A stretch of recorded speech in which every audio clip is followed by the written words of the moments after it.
Good evening, everyone. It's Wednesday night. It is 8 o'clock. It's time for the TNG review show with me, your host, Monteban, and my co-hosts, Mazza McBob and G-Star.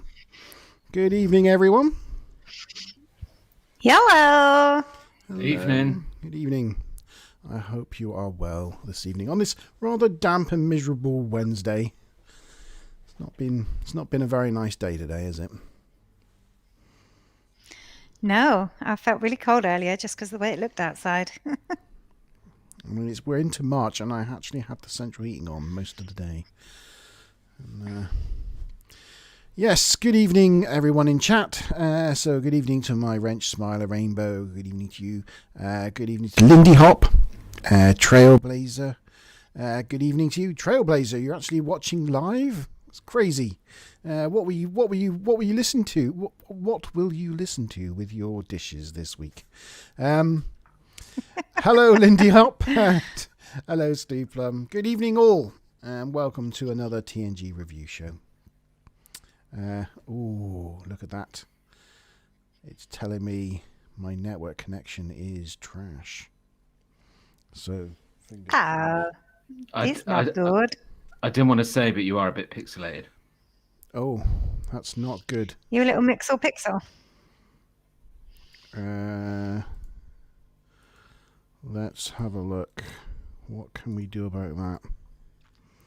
Bear with me, everyone. We seem to be having a slight technical problem.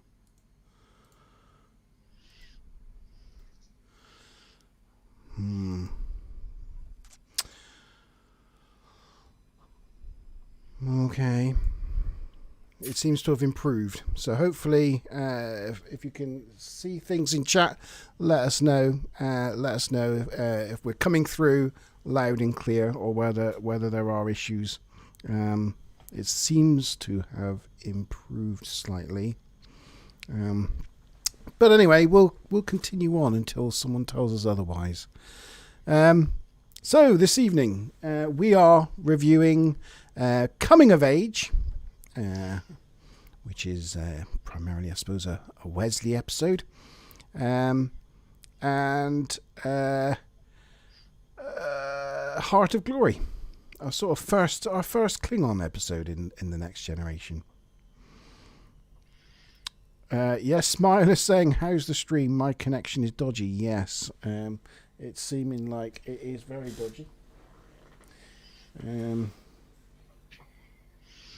I think it looks passable. okay on the stream, yeah. I think. Is it all right? It's all right. Yeah, Trailblazer says it seems okay. Yeah, okay.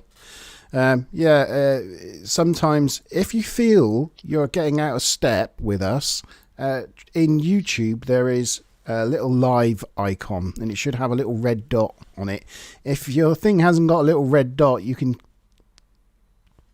click that little live icon on your screen, and that'll bring you straight up to date with where we are at. So if you're ever feeling like it's buffering and you're getting out of step, that's a way with YouTube streams of making sure you're up to date. Oh, it's still really bad. I wonder what my children are doing. That's my first thing. What are they doing up there? Downloading massive games, probably. But your voice is coming through fine. I think the stream's gone off air. I was going to say mine. I don't know. I thought it might have gone, but I think it's still okay. No, I can still see it. Can you? Yeah. Smiler's gone up to check that the children are doing. Yeah. Thank you, Smiler. I think it might have it's looking briefly fine. dropped. I think it might have briefly dropped out because everybody seemed to disappear, but it is still working. Like mine stopped, but it's still going now. So anyway, Okay. she's gonna go check with kids. Yeah, she's gonna go work on Before we get started, I just want to say I've been promoted from command ensign to science commander. No, lieutenant. So yeah, I've had a promotion. Congratulations. Congratulations. That's good news. Yeah. And Mentioning. we've kind of covered the three colours of Wesley's uniform now, so that's Oh, all well, the no, colours really. of the Star Trek rainbow. We need grey. Yeah, what's that? Montanari? Oh yeah. Okay, we got grey. Yeah. Okay, cool. Yes, Trailblazer says congratulations. So there we go. We have got Karen's on. here. She says that she missed much. No, not much. Just the signal dropping out and coming back. Yeah, just the normal Wednesday night shenanigans of technology. Yeah. Tonight we have our normal our questions by our quizmaster G. And he's purposely not mentioned them to me before the live stream tonight, so I can't go messing it up by accidentally dropping it into conversation. I don't know what they are either, so I'll either cover them or I won't. So listen out to what I say. I figured that the best way to go about it is every time I've tried to tell Monty about the questions beforehand, I think it's jogged his memory to say those words anyway. So maybe we'll try not sharing. Yeah. Not sharing is caring. Yeah. Okie dokie. So first up, coming of age. So teaser. Wes catches Jake, another young chap, a member of the crew, in the corridor, and he says sorry for beating him at something. And Jake basically wishes him luck on whatever it is that Wesley's beating him to. But we don't know at that point what it is. And I just find that opening scene's a little bit cringy. Like, there's something like strange about it. Like at the end of their conversation, I feel they should hug or something. I just feel like they're going to go to hug each other for some Chemistry reason. odd. Yeah, there's like an odd chemistry between them, but they don't. They just shake hands, and I just thought, they didn't hug. Maybe it's that special outfit that guy was wearing that he wears right the way through the episode, even though he's not a ranked officer. He wears the same outfit every day. Yeah, that's his one pair of clothes that he's allowed to wear on board ship. Everybody has a particular uniform. You like? Do you ever see anybody else wear Wesley's outfit? No, but that outfit did make Wesley's look slightly dashing. Yeah. In the transporter room, Picard informs us that Wes has got a chance to enroll in Starfleet. So he's heading down to the planet to undergo his tests to enter Starfleet. And to Picard's surprise, an old friend is on the planet, an Admiral Quinn. Is it Quinn? Is that my writing? Yes. And he's going to be beaming aboard. And I quite like it as Wes gets on the transporter to beam down to the Starfleet test facility. He looks all proud of himself to be heading off on his. He looks all chuffed. Just to check, what was the name of the Admiral again? Quinn. I don't know. I think that's... No, that's good. That's good because it's not one of my questions. Yeah. All right. The other guy hasn't arrived yet. Careful. Yeah. So Wes beams down to the planet and Sorry, guys. There's no echo this evening. I'm having technical difficulties of my own, and I have no echo for this evening. So, question time.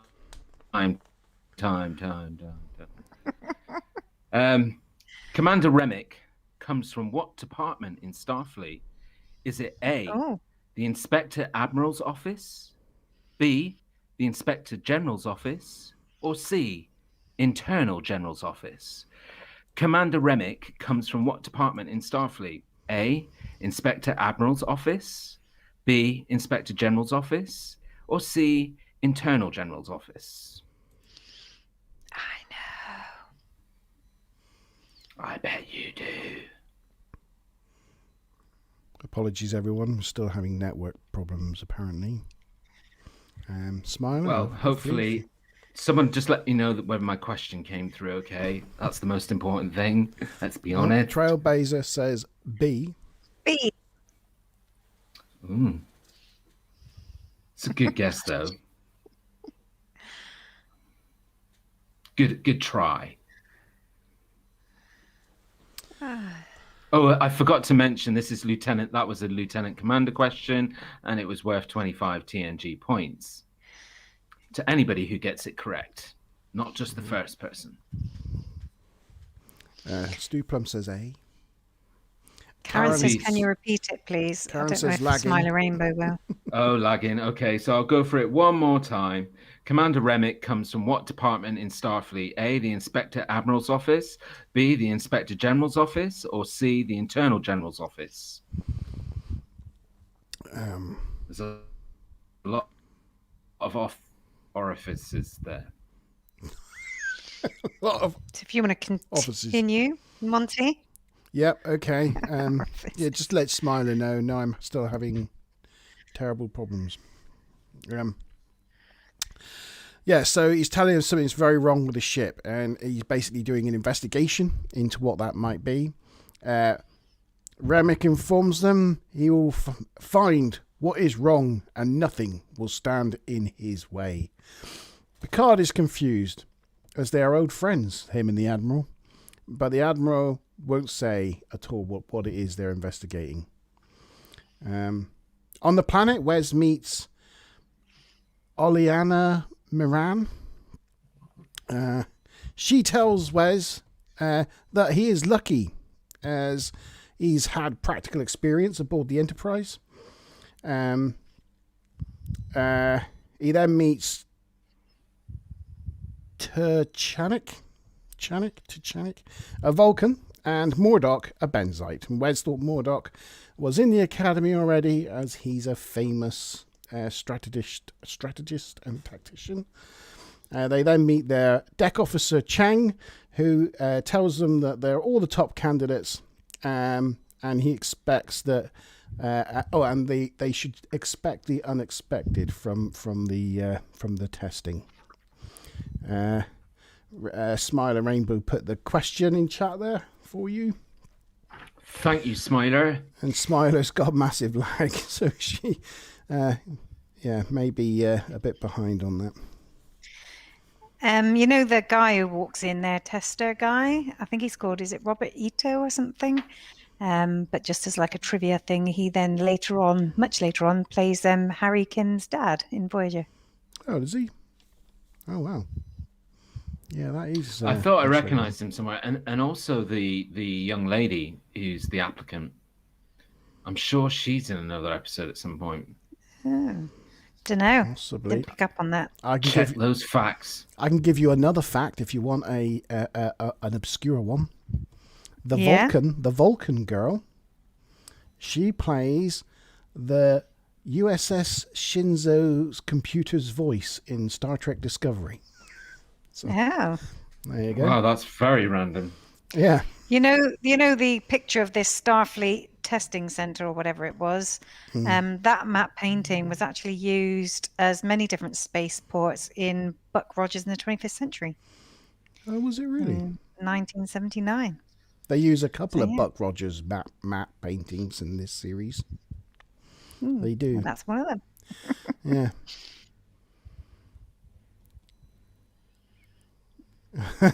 Yeah.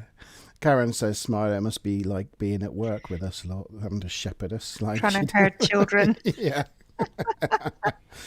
Yeah. Speak to the chat. Speak to the chat. Yeah. Yes, expect the unexpected. On the bridge, Remick is watching whilst frantically, furiously writing in his little pad.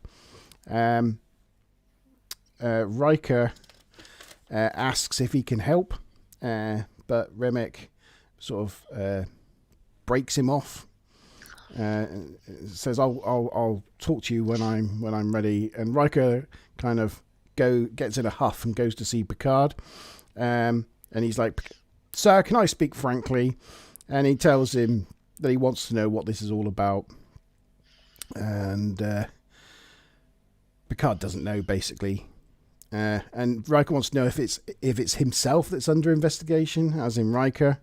And Picard's like, I can't tell you. And he's like, well, if you could tell me. He's like, no, I wouldn't tell you anyway, even if I did know anything. And Riker kind of gets frustrated and storms out. And then Seems a bit sus, though, doesn't it? Like, was he up to no good or something? Because he instantly went on the defensive. He did get really defensive. And like the last thing Picard says to him is, we've got to cooperate with them. So the first thing he does is walk out of the ready room and then refuses to cooperate. It's like you've just literally gone directly against your captain's orders within seconds. So much to learn. He hasn't earned his beard yet. That's for sure. Naughty. I think the beard's like a superpower, and because he hasn't got that beard yet. A maturity blanket. Yeah. For the face. It is. It honestly almost instantly gives you respect once you've got the beard. It is like a superpower. It's not true. I know what my problem's been all these years. It's not true. Well, you haven't got a beard. Yeah. See, if you just grew a beard, really. Beard does not mean maturity. Yeah. In fact, in a lot of cases, it's the opposite. Answer time. Oh, exciting. I'm excited. Yeah. Just before you get to the answers, good news. All my little indicators now say all the network's fine, so you should be getting us through loud and clear and without any lag now. So if you click that live button, make sure you're up to date. It all should be fine now. All good. Good-do. But if they haven't clicked that live button, they won't have heard you just say that, would they? No. That would be in the past. Yeah. Yeah. So if you've already clicked the live button, then you heard Mark say about clicking the live button, just ignore it. No. Yeah. Anyway, so getting on to the answers then. This was a Lieutenant Commander question worth 25 TNG points. We had, I think, 3 answers. We had Trailblazer with answer B, Stu Plum with A, and Karen joined Stu with answer A as well. And the correct answer, well, he's on fire. It's Trailblazer with B. It was the Inspector General's office. But good try, the rest of the guys. But that's 25 TNG points goes to Trailblazer. Well done, Trailblazer. Oh. Congrats. Let me make a note. Yeah. On my electronic futuristic pad. Oh, I could give some pictures here. Look, there's the intro screen. There's them saying goodbye to Wesley, look, and he looks all pleased with himself. You can even tell from the back of his head how happy he looks with himself about going off and doing this test. There's Remick furiously scribbling on or tapping on his notepad.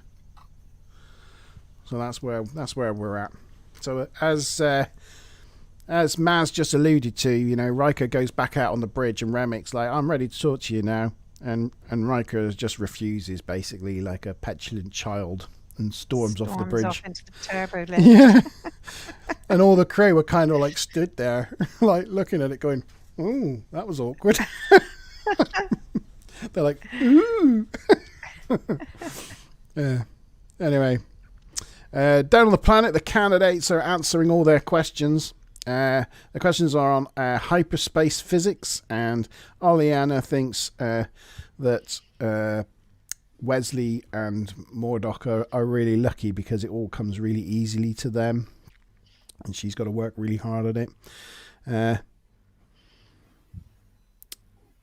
But the last question in this thing was knowing the intermix ratio of matter and antimatter for it to be stable, and like she got that wrong. And it's 1-to-1. I mean, everybody matter and antimatter. Everybody in the known universe knows that the intermix ratio of antimatter and matter is 1-to-1. And she's supposed to be a freaking genius in the 24th century. Anyway. And I like the way Wes is like, no, it doesn't come easily to me. I need to study sometimes. Yeah. And she says, if you weren't so cute, you'd be obnoxious. And I'm thinking, well, that's where the rest of us that don't find him cute just really find him obnoxious. Yes. Well, in the 24th century, because of AI, IQs have generally dropped. And we'll be discussing that on the next Monty show. Yeah. Plug. Yeah, no, that's a good point. Maybe that's why when you depend on a computer for everything. Maybe that's why we question. They keep coming up against all these situations which seem absolutely obvious, and they're like, "Ooh, I wonder what's happened here." Maybe it's because they've been relying on a computer there for the last several centuries. Yeah. Mm-hmm. Oh dear. Hey, Trailblazer said that's why he's decided to watch live. Otherwise, he won't get any Star Trek points. Oh, that's a very good point. You only get Star Trek points live. Yeah. On the bridge, Riker apologizes to Picard, but Picard says there's no need. This has been an unnerving experience. And Riker agrees to talk to Remick. Remick asks Picard if he can use the ready room. And they go in the ready room, and Remick lets Riker go in first. And I'm thinking, if I was Riker and I was let in the ready room first, I'd go and sit in Picard's chair and make Remick sit in the guest chair. Just but he doesn't. He just stands there and lets Remick take Picard's chair. He then does what I like to call Riker maneuver number 2 by cocking his leg over the back of a chair to sit on it. I was going to say, when I was, looking up trivia and stuff, it did say this was the first time Riker did the Riker maneuver, and I was like, oh, obviously you call the Riker maneuver something else. So, I thought that'd be interesting to get your take on. It's 2 very special things he does. Yeah, one putting his foot up on things and leaning on it, and then the second one, he does it in 10 forward a lot, cocking his leg over a chair to sit on it. It's just the thing he does. So American stud, really. Yeah, and he sits cocking his leg up in one way or another. He sits in the chair with his legs as far apart as he possibly can make them, and he's just like, such a child. Anyway, yes. So Riker is ready for an interrogation because he thinks this is all to do with him because he's a narcissist. But he's surprised that Remick actually wants to talk about the captain's log. And Riker thinks if Remick wants to talk about Picard, then get Picard in here and we'll talk to him. So he doesn't like talking about Picard behind his back, And basically, things get heated between Riker and Remick, but eventually Riker agrees to cooperate and answer his questions. Then later in engineering, Remick questions Geordi about the Traveller incident and, how they let someone commandeer the Enterprise and zip it off to another galaxy. And I was thinking during this scene, doesn't Geordi look good in engineering? Mm-hmm. As he's talking to Geordi in engineering and he's just wandering around engineering, pressing various buttons and looking all engineer-like. I'm thinking, that looks good on him, Yeah, this episode does foreshadow a few things, actually, with, one of them being LaForge in engineering, for sure. Another one being he interviews... Oh, yeah, have you got a picture? He interviews all of the senior crew except for guess who? Well, presumably he interviews everybody, but you only don't see one of the main crew's interviews, which is Yar. You don't see him interview her. You see him interview everybody else, but that could be another foreshadowing of things to come in the next few episodes. Don't interview the head of security when you feel there's a security problem on the bridge. Showed everybody else's. Troy, Crusher, I don't know, Worf. Yeah, I know. Data. One moment. Can I just one sec? What's he doing? Yeah, it's on mute. Oh. Yeah. Anyway. He's doing something. So, I hear it. So and he's talking to LaForge in engineering and asking about an incident where the captain lost control of the ship. And then the next thing we know, he's talking to Troy about whether the captains have mental lapses, like when he was with the Stargazer and the Ferengi kind of took over his brain. And he's basically going through a lot of the things that we've seen in the last kind of, dozen or so episodes, which is quite nice to have those kind of references. Shows a bit of continuity, I guess. It's just really annoying, though, isn't it, when you see people being questioned about these things like this, and the person's determined to like paint. Doesn't matter whether you know. It's like politicians, you know, when they want to answer the question in a certain way, or do you know what I mean? Yeah. It's just spin. Yeah. And then we go to Wesley on the holodeck. We do. Yes. So Worf basically walks in on Wesley on the holodeck. Wes is worried about the psych test. It's the last test at the Starfleet thing's a psych test, and he's concerned about it. So he's in the holodeck because he's thinking of putting in a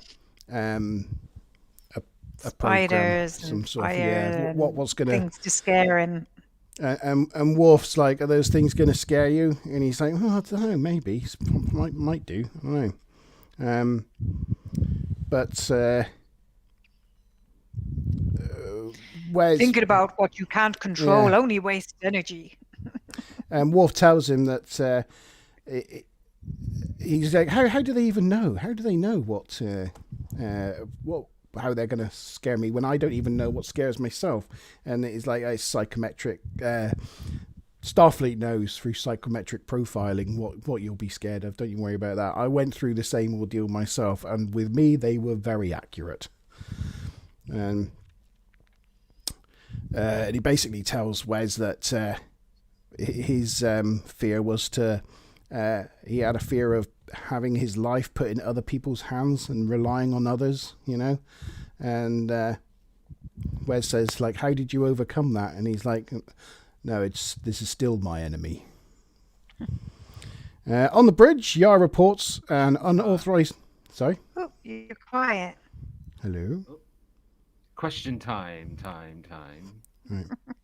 I will say, Maz, I think you might be breathing on the mic. I don't know if your mic's in a... Ah, there you go. Perfect.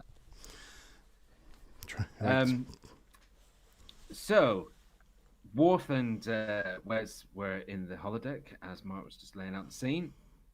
Worf says something quite thoughtful to Wes, and this is what he says. And what I'm going to do is I'm going to miss out a word. And what you have to do is fill in that word. So what Worf says is, thinking about what you can't control only wastes blank and creates its own enemy. Thinking about what you can't control only wastes blank and creates its own enemy. So obviously you need to fill in the blank. It's a commander question worth 50 TNG points. Say it one last time. Thinking about what you can't control only wastes blank and creates its own enemy. Ooh. Is that stumped co-hosts? No. I said it a minute ago. You did. Well, I see. I was checking whether people were listening and how badly they wanted 50 energy points, TNG points. Oh!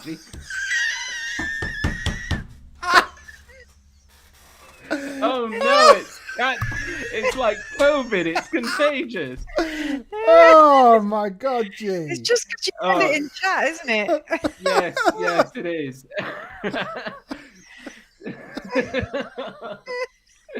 Oh, darn you, Carolyn Trailblazer! You made me say the answer. Well, it's lucky that I've got spare questions. I did say before we went live, I said I've actually got 5 questions for this episode, just in case Mark gives away everything. So, and it was your turn to give away everything. Yeah, that was my fault, my doing. So I hold my hand up to that one. The answer was energy, and I've given it away. Sorry. 50 points to Karen and Trailblazer. Yeah. Good try, Stuplum. Time would have made sense. And yeah, that was my first attempt at a blankety blank question, Karen. Yeah. It was good. I liked it. Right, cool. Yeah. Blankety blank, blankety blank, blankety blank. Yeah, so Worf's like, that's still my enemy. On the bridge, Yar reports an unauthorized entry to shuttle bay. Jake Kurland has stolen a shuttle. And they try to stop him, but he overrides all their attempts because he's a genius. Yeah. Picard orders him to return, but he refuses. Then he unbalances the dilithium reaction and causes basically the shell to short out and lose power. Basically, he got his antimatter and matter intermix ratios incorrect. So, wow. He would never have passed the tests. He was probably relying on the computer too much. He was, yeah. And this is the first appearance of a shuttlecraft, isn't it? Yeah, it's one of those big, bubbly, lumbering-like ones. Mm-hmm. And they only actually built a quarter of the shuttle set, which is the quarter he sat in, the front left-hand quarter. And then as they sort of used the shuttles more in other episodes, they gradually built on that set until they had like a full shuttle. Yeah. Picard orders him to return, but he refuses. I've said that. He loses power, and basically, after they try to work out how to get him back, Picard advises him on how to aim his ship directly at the planet, and basically he's going to bump start the shuttlecraft and bounce it off the planet's atmosphere, saving Jake's life. Yar, they ask Yar to try to transport him back, and she's like, no, he's out of transporter range. And I'm thinking, he's between the Enterprise and the planet, and they just beamed people down to the planet. So how's he suddenly out of transporter range? But no, he wouldn't be. And even if he was, like, they would be able to catch up with him in an instant because they're so much faster. Yeah. But it doesn't make any sense whatsoever, or why he would suddenly, be out of tractor range when, again, he's really small and hasn't gone very far. Yeah. All the time, like, Remick keeps interrupting and questioning and just being generally annoying. And then when Picard actually, saves him and he does bounce it, he's amazed. But he still wants to know. He does a little... Yeah. Yeah, he does. But he still wants to know, how and why this young lad managed to get away with a shuttlecraft, and what kind of ship you're running and all that. And he's got to be held accountable. And Picard just says, he's a young man, and young men make mistakes, and he's gonna receive a refresher on discipline from Commander Riker. Do you know, when I was watching this episode, do you know who Remick kind of reminded me a little bit of, or think that maybe the characters influenced another character in fiction? Who? Agent Coulson. It's like the way he's made out to be like really bad, strict and stuff, and then he actually turns out to be quite likable. Who, Remick? Yeah. Do you think he's likable? Well, towards the end, he's like, if my duty in the Inspector General's office is almost up, if I would like to serve anywhere, spoilers. It would be here. Spoilers. Yeah, I know. I know what you mean. Yeah. He's just doing his job, isn't he? He's just doing his job. He's doing what he's been ordered to do. On the planet, some big lug comes along, asks Wesley a direction, and then sort of semi-purposely bumps into him, and he accuses Wes of blocking his path, and he calls him a Bugalian sludge rat, which is one hell of a slight. Then Chang turns up. Wes is trying to be polite and go, "Oh, sorry," and this guy's just getting more and more angry.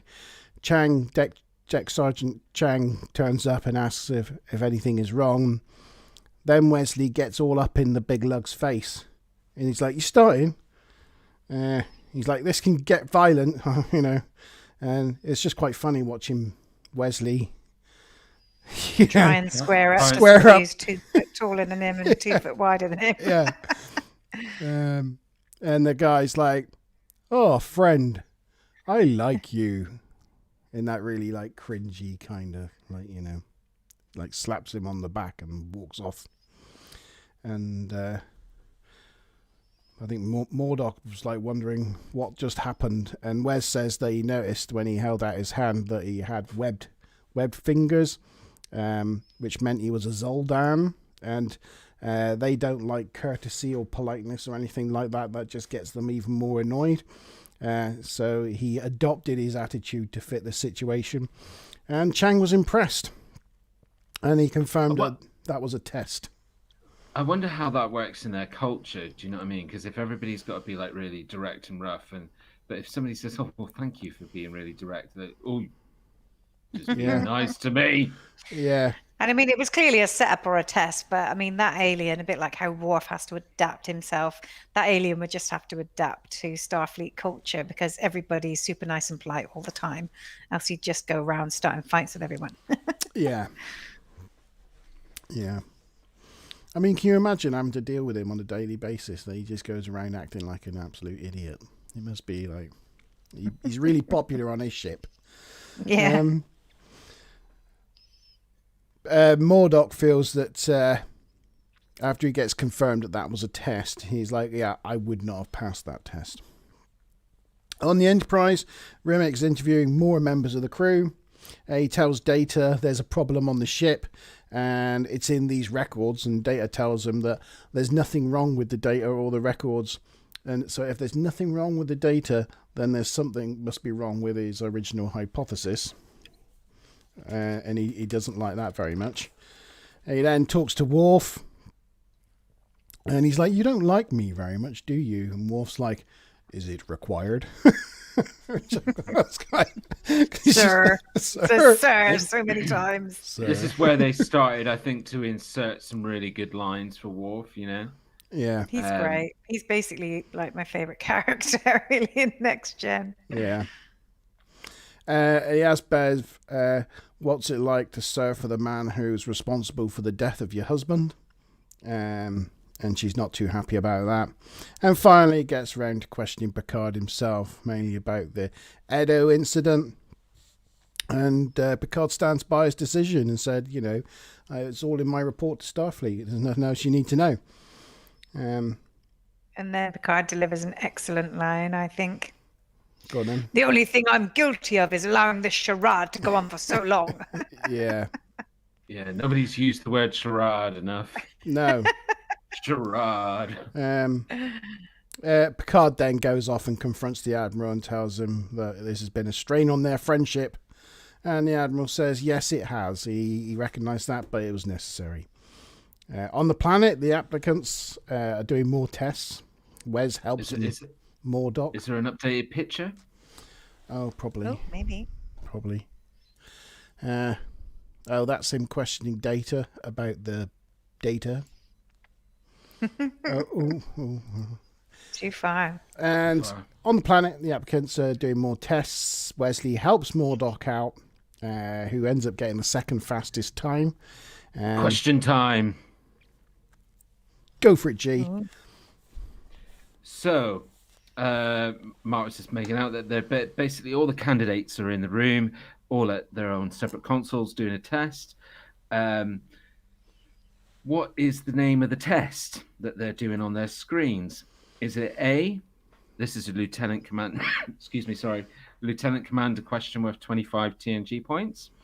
Is it A, dynamic relationship test? Is it B, psychological relationship test? Or is it C, biometric relationship test? So in the scene where they're all on their consoles, they're doing a timed test.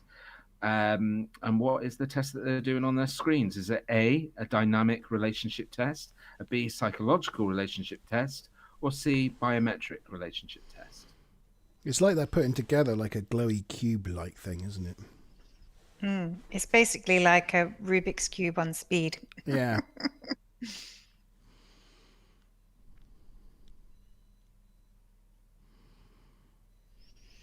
Two guesses for A so far. Good. Maybe, maybe not. love the way Trail puts Continue, Monty. What the question number is. Yeah. Yeah. Question 3. It's good to know if he's falling behind. At least we know what question he's talking about. Yeah. Yeah. 2 A's and a C. That's pretty good. Okay. So just while some more answers come in, if any do. Yeah, he helps Murdoch. Chang comes in, tells them to prepare for the last test. And Wesley's like, is that the psych test? And Chang's like, psych test? Oh, we prefer to call it, to think of it as the psychometric blah, blah, blah, wah, wah, wah. I couldn't be bothered to write the rest of it down. It's like... Yeah, and then he goes, but yeah, you can call it a psych test. It's when the teacher starts saying unnecessarily long words in a class and my brain automatically tunes it out. That's what happened. I just started hearing wah, wah, wah, wah. But he's like, yeah, you can call it a psych test. In the Admiral's quarters, Remick enters and reports back his findings, which basically amounts to nothing. He's like, not found anything wrong. Except for maybe a feeling of overfamiliarity, which comes from good teamwork building and a sense of family. The Admiral dismisses him, and in leaving, Remick tells Picard that he hopes that after his period of his current office, he hopes to be able to join Enterprise someday. And Picard's face to that says, nope. They cut to Picard, who just like sort of looks off into the distance, and they cut back to Remick, and his face looks heartbroken. He's like, his face says, we've decided we don't like you. Yes, it is. Yeah. Yeah, I did feel sorry for him. I didn't like him very much, but at that moment, I did feel a bit sorry for him because he was just doing his job, you know. And then the Admiral confides in Picard that there's something wrong with Starfleet. There's something destroying Starfleet, possibly from inside Starfleet itself. And he wanted to take Picard into his confidence, but wanted to make sure that Picard wasn't corrupted first. He wants to keep Picard close, so wants to make him head of Starfleet Academy. Picard says that this role is all politics and he's no good at politics, which I thought was ironic coming from Picard, the most politicky captain of Starfleet we've ever had in Star Trek. But there you go. The Admiral says he needs... Answer time. Oh, go on then. So for that last question, which was about the test that they were doing, the correct answer, so we had, I believe, Karen with an A, Trailblazer with an A, and Stewplan with a C, going against the grain, like he did with the first question. The correct answer was A. Sorry, Stu, missed out again. So the other guys got it right, so they got 25 TNG points. Wow. I thought it was 50. No, it was 25. I said that was a little multiple choice one. Yeah. So currently, Trailblazer's on 100 and Karen's on 75. Very close. Very, very close. Don't forget, Stu, the captain question is worth 100, so you can catch up. You can. And that's at the end. Yes. What happened to my picture? Oh, it was still not on that bit. That was the psych test. No. Oh, no, that was. Yeah, we've gone past that, haven't we? Yeah. That's the psych. No, we haven't had the psych. Did you already say that? No, we haven't had the psych test yet. No. But we're about to. Yeah. On the planet, Murdoch comes out of his psych test and he looks traumatized. And Wes is up next. He's shown into a room that's just got a chair in it.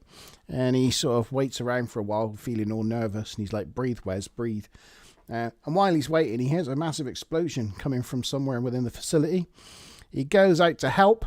And he finds a room where some test lab equipment's exploded. And there's two people that require helping. One chap, as you can see in the distance there, there's nothing wrong with him. He's just scared to get through the smoke.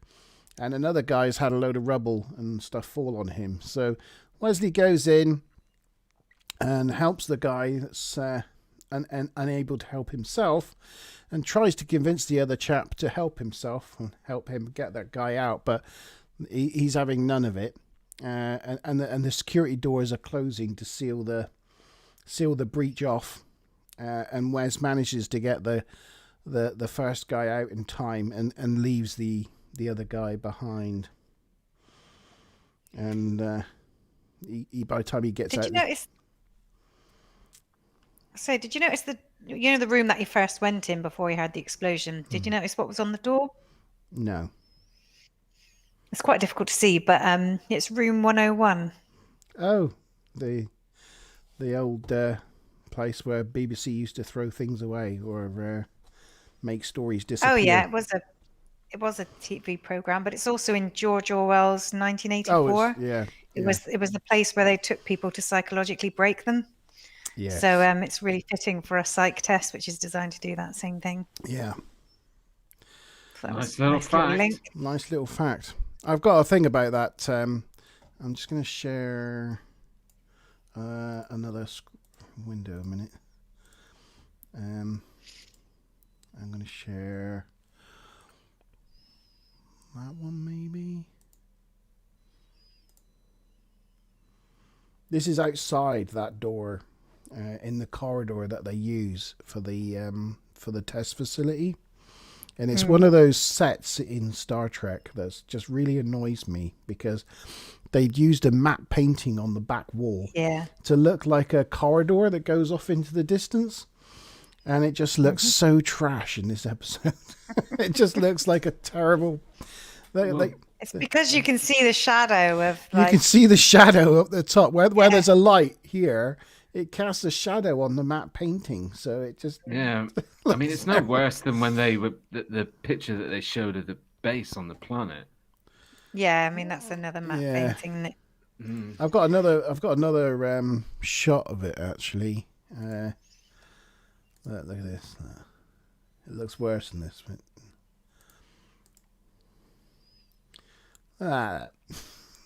Yeah. It just looks like a painting on a wall. It doesn't look like a corridor. They didn't have the overhead light. It wouldn't be spare.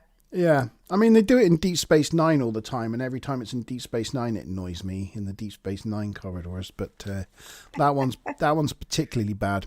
They have some shots as well. It works all right in Jeffrey tubes, but yeah, they do it in Jeffrey tubes as well. Yeah.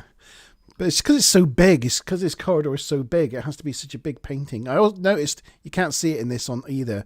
On the floor, the carpet goes up to that area like it's a wall.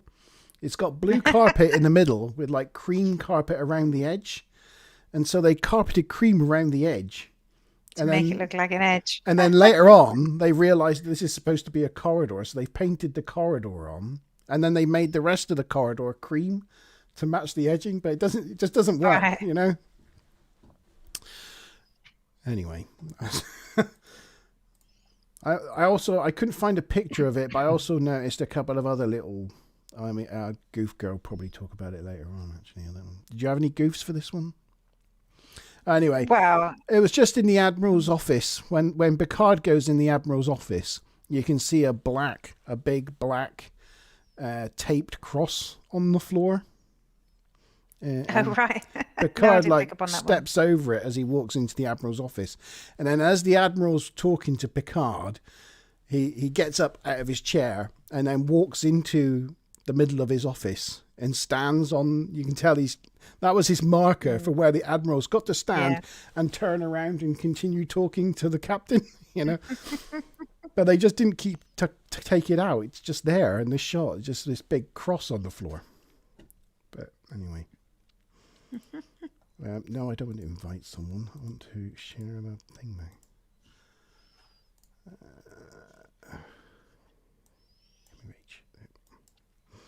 There we go. Back where we were. Anyway, Wes finds out that none of that was real, that was just the psych test.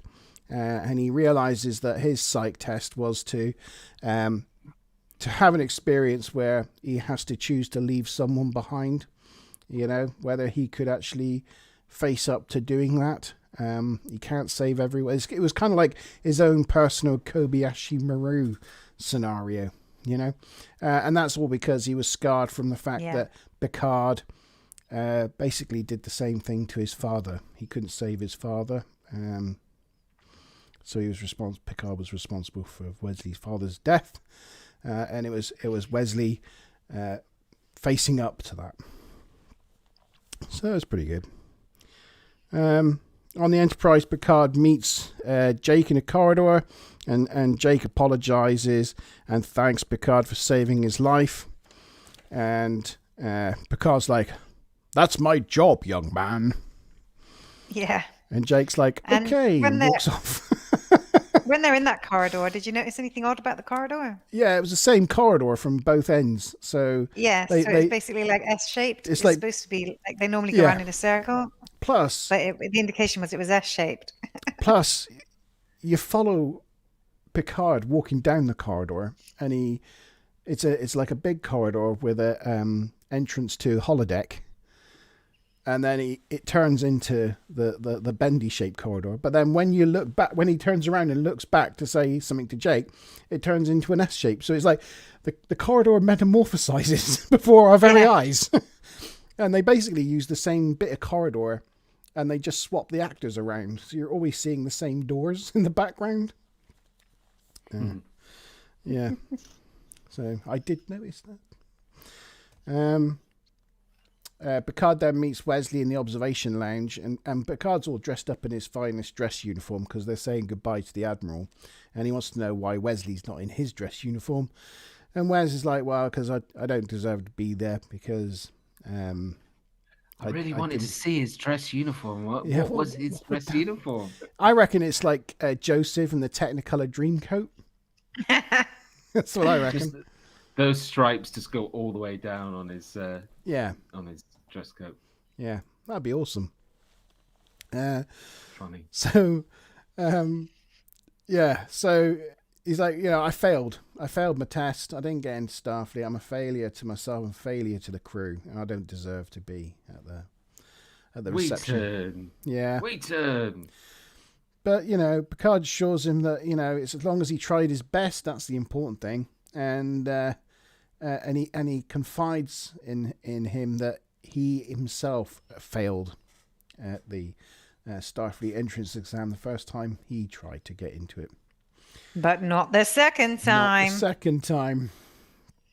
So be warned, Wes.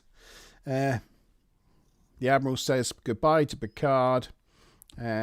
He tries to get Picard to rethink because Picard's turned down the position at Starfleet Academy.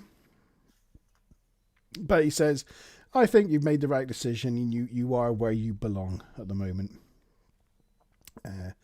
On the bridge, Wesley's taken up his position at the comm, and Picard gives Wesley the order to continue their mission and orders him to engage. So Wesley presses the engage button and they warp out of there. And that's the end. So the only other couple of bits I've got to add is there was apparently originally a Wesley sort of 16th birthday scene which ended up being cut, but bits of it or photos from it was in sort of one of the promos or at one point, but it never made it to the actual episode. First Vulcan with speaking role in TNG. Oh yeah. They were very Vulcan light in TNG, weren't they? They wanted to move away from the whole Spock thing. There were some comments about the whole aim your shuttle directly at a planet to do like skipping off the atmosphere, whereas you'd want to do it as shallow an angle as possible. But he did tell him to pull up, I guess, so you could say that created the shallow angle. Yeah. But generally aiming straight at something isn't how you skip off it. And something about Data, if he's programmed to tell the whole truth, that wouldn't be good in a military situation because you've got to lie sometimes. But yeah, that's all I had as extra comments. I had a couple of things. Oh, go on. Just that I think it's strange, that they had, was it 4 people trying out to enter Starfleet, take the Starfleet entrance exams? Yeah. It's like, and only one gets in. and only they one must have like thousands of those test centers all over the place, though, doing that. But even surely. still, even if it's for this quadrant or something, they've got like 100,000 starships. You gotta pull people into Starfleet. It just seems it seems like a ridiculously high bar. Yeah. I mean, if this was the case, like, how would Riker have ever got in? Yeah, I mean, not exactly a genius, is he? He wouldn't have passed any temperament tests. Yeah. It's one of those things that it's there to fill the story, but it doesn't really make logical sense.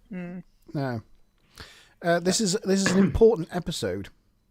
It's an important episode because it's the first episode that was show run by Maurice Hurley, who became the showrunner for Star Trek: The Next Generation, took over from Gene Roddenberry.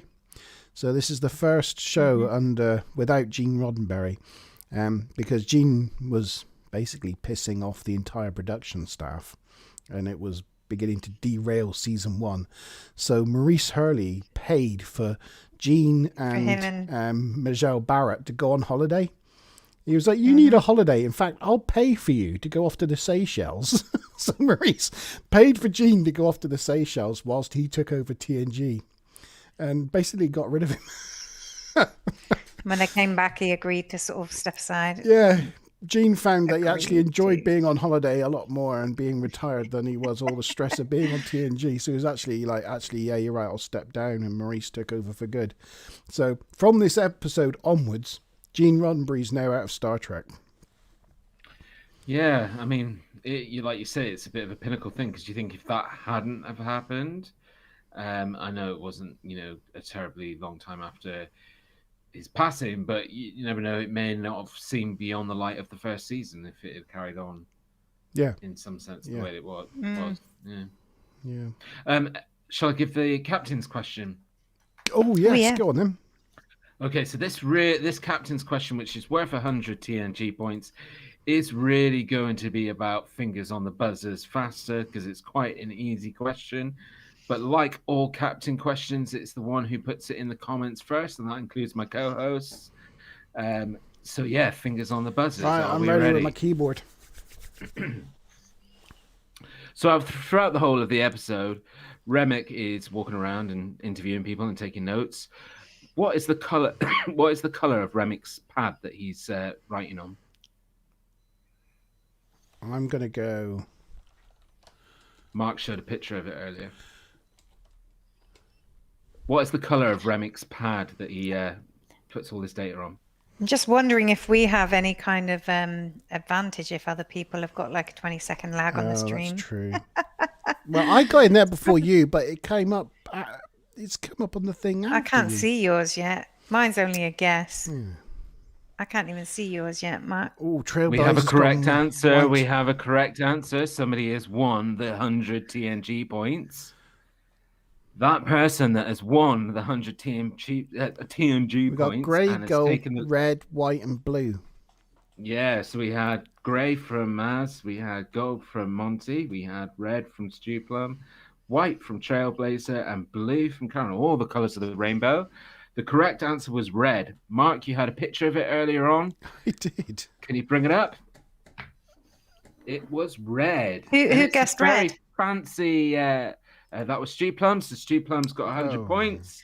Oh, you caught right up, Stew Plum. Yep. Now Nicely level done. with Trailblazer in number 1 on 100 and TNG Karen points. on 75. So it's pretty level so far. Where was that picture? We do have a special prize this week, by the way. There it is. I'll tell you at the end if people can A red stay up late pad. enough to stick with us to the end. There you go. Yeah, there's the red pad. Matches his top. And it was quite a shiny, like almost like Mustang red as well. The paintwork on it. It was very. You see it later on after he's left the Admiral's office when he's done that whole speech to Picard about he would like to come and serve aboard the Enterprise. You see the pad on the Admiral's table, and yeah, you can see that it's like a real Mustang red, like a shiny red. Cool. Well done, Stu Plum. Well done. Yes, well done, Stewart. But thank you, everybody, for your guesses. They're all really good. Scores are pretty rounded out. Now we do our scores, and then on to the next episode. Yeah. Oh, right. yeah. You ready with your paddles? Yeah. Anybody in chat, if you want to give marks out of 10 for what you think of this episode? Say when. 3, 2, 1, go. No, yeah, not there yet. It's not ready. Okay, go on. A bit of a split there. It's 5, 4, 4, 5, 6. 4, 5, 6. 4, 5, 6. Averaging 5. I quite like that episode. I thought you might. It is a sort of a foreshadowing kind of linking episode that a lot of people who are into like the bigger arc kind of quite enjoy about it. What did you give it, Mass? Was you 4 or 5? 4. 4 and 4, 5, 6.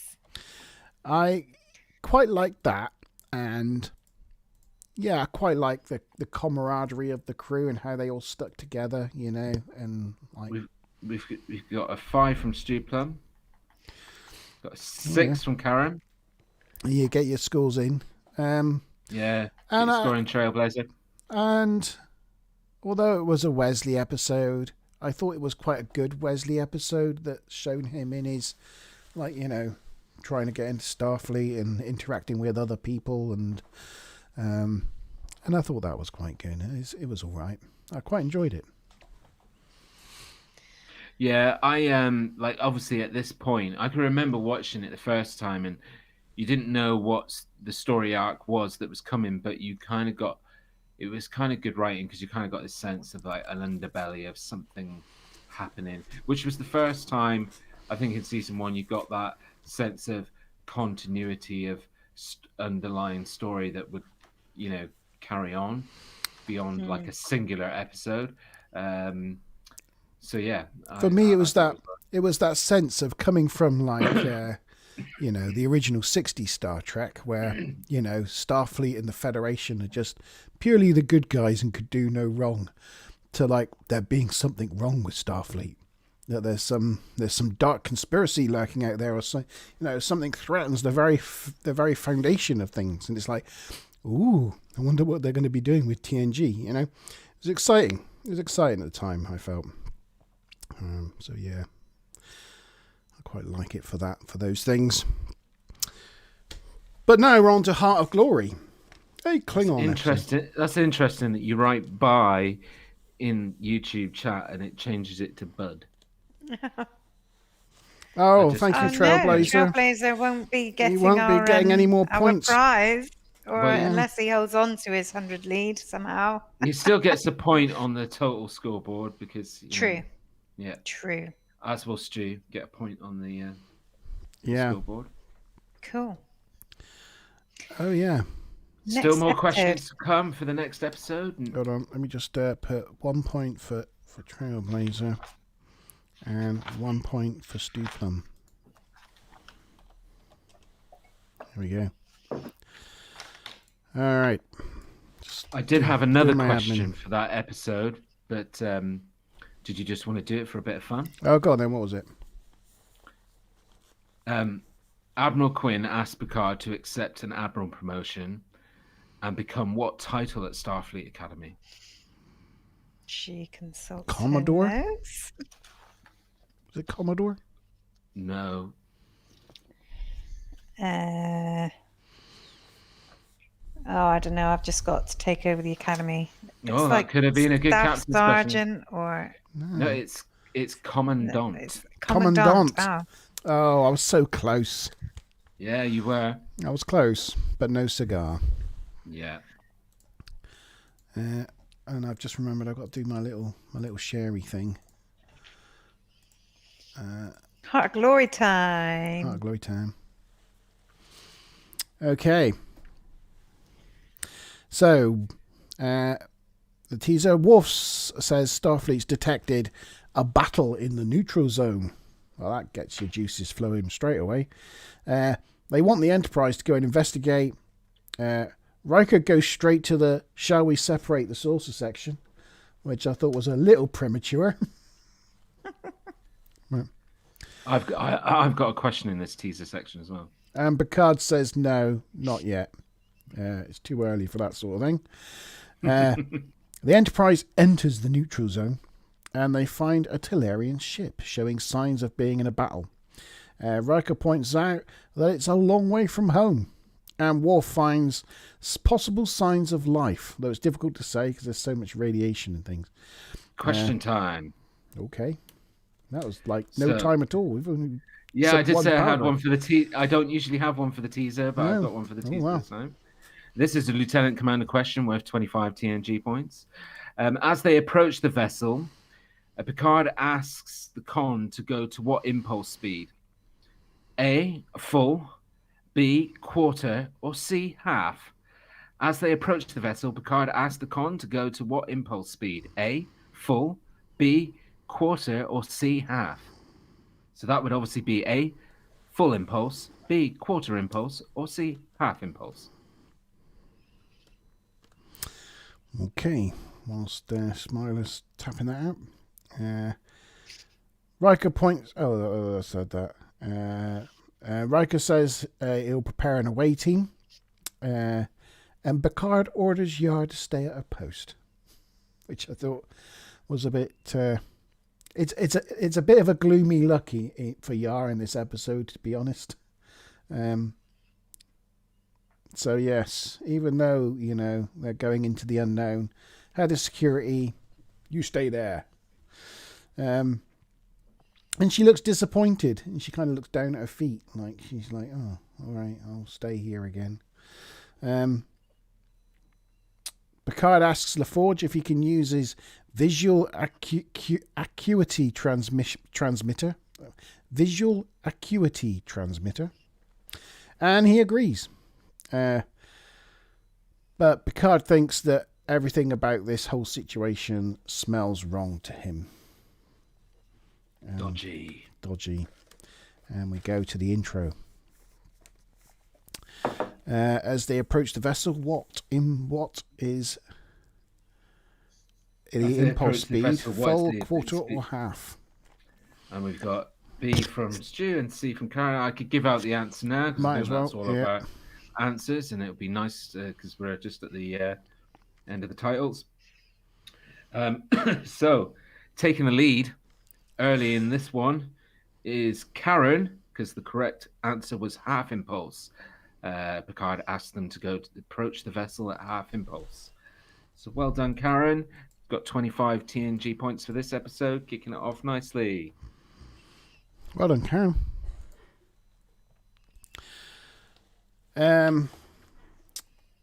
So Geordi, Data, and Riker proceed to form the away team, and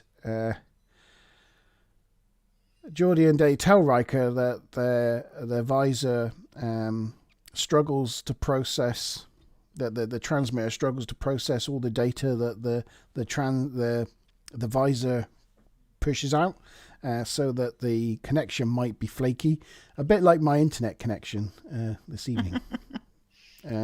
They beam across and they activate the Geordi cam, and the viewer is filled with bright colours, and we see what Geordi sees.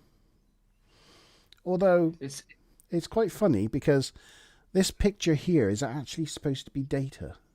Yeah, I mean it's an awful scene, awfully done, and obviously Geordi sees people as different actors because it's not Brent Spiner at all. And number one wasn't number one either.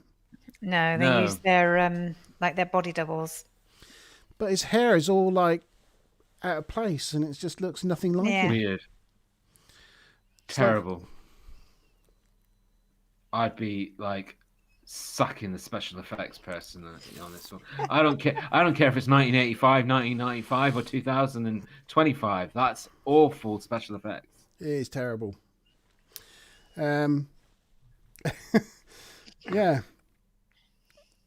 Picard wonders how he can possibly see through all these different colours, and Geordi makes reference to, it's like if you're in a noisy room and you can still hear what the person next to you is saying, you just tune into that and ignore all the extraneous data.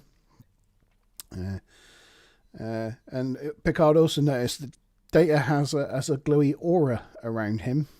And Geordie's like, well, yes, because he's an android, so he has an aura around him. Don't you all see that? Isn't that what you see? And everybody's like, no.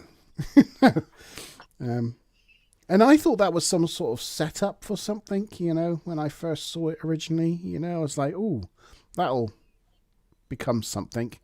Like that a crew member will be on board the ship and it'll actually be an android and they're trying to pass themselves off as like a member of the crew, but Geordie will be like, you'll see the aura. That's an android because I see an aura around them. But it's never used or mentioned ever again. No. Yeah. Not that I know of, anyway. Not that I remember. They search the ship, and Geordie finds a potential hull breach using his visor, and reports that they've got 5 minutes or less before it loses hull integrity, and then the Enterprise loses the transmission due to signal overload. So I'm kind of wondering what that whole thing was about. I don't know. I mean, it's the first time you see anything from the point of view of Geordie's visor, but then the other couple of times it's ever done, it looks completely different than what it does this time anyway. So it's not like they have any consistency with it. Yeah. Why not just take a GoPro? Yeah. Yeah. Why go through all that hassle? Body cams exist now for police. Like surely that would exist in Starfleet times. But not when they were writing and making this episode, though. Well, we had camcorders in the 80s. It's not like camcorders, yeah, but not little boxes that stuck on the end of people's visors. Transporters didn't exist, but they could conceive of them. Surely they could conceive of a micro camera. Yeah, well, anyway. They did, but it was just naff the way they did it. I don't think we'd be questioning it as much if it wasn't for the fact that the effects are just awful. There's a couple of things, like the freighter, the model. Yeah. So that one goes through various incarnations, but it was built by this, I don't know, apparently relatively well-known model maker or something. But anyway, parts of it were from a ship from V. But this particular freighter model gets bits taken off and bits added onto it over time, and is used a good sort of, I don't know, 6 to 10 times as other kind of vessels in other episodes. Yeah. Yeah. Isn't that one used for the episode where they use the repulsor beam to put the ship in front of the comet, the one with Wesley where he's taking over engineering? Could be. Seen that? Yeah, I think it's that same ship as well. No, that was the Grissom from Star Trek 3, The Search for Spock. Oh, yeah. I think, though, this ship was in that Star Trek 3, The Search for Spock, as well. Because I think it was the ship that, before the Klingons get to the Grissom, they come across just a trading ship. And they blow it to smithereens, just for fun. And I think it's that same ship. Oh, so that wasn't one of the examples mentioned, but yeah, probably was. They do reuse a lot of things. Might be. Another thing, which may or may not be true, but the floor panels. I don't suppose you noticed any of the floor panels in the freighter place? It's all sort of like it's like metal mesh with sort of dots and lines, and apparently that's quite a distinctive pattern and was later used as the wall panels in Babylon 5. Oh, was it really? Wow. Apparently. Haven't checked the veracity of that fact, but that's what I read. I remember thinking it looks like the sort of flooring you find in ships in Red Dwarf. Yeah. Red Dwarf used to use like that sort of like metal paneling for the floors. I forgot to mention earlier, I don't know if you had a picture of the bridge from the beginning of this episode, when they first are talking about the mission? No, I don't know. No.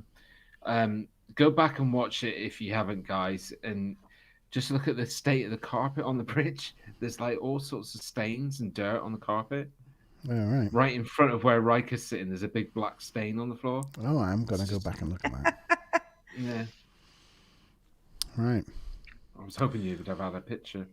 No, I don't. And they use a steady cam as well for the scenes on the freighter, which is, they first used the steady cam in the what was it called? The one with the Ferengi and the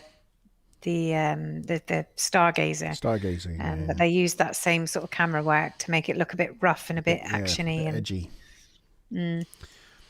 So they're searching the ship, and they get to engineering, and it's Data decides or says that he'll go ahead and search by himself because he's impervious to the noxious gases and things that are in engineering. So he goes off through the steam, and he reports that he's found survivors on the other side of a door. So they join Data. Data pries the door open, and inside we find Klingons.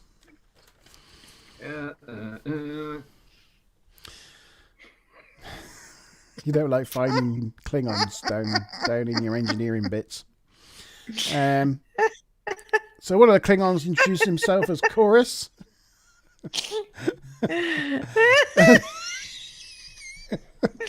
Sorry. Oh no. I'm sitting here trying to get a screenshot of this dirty carpet. Oh dear. Chorus introduces himself, and they leave engineering.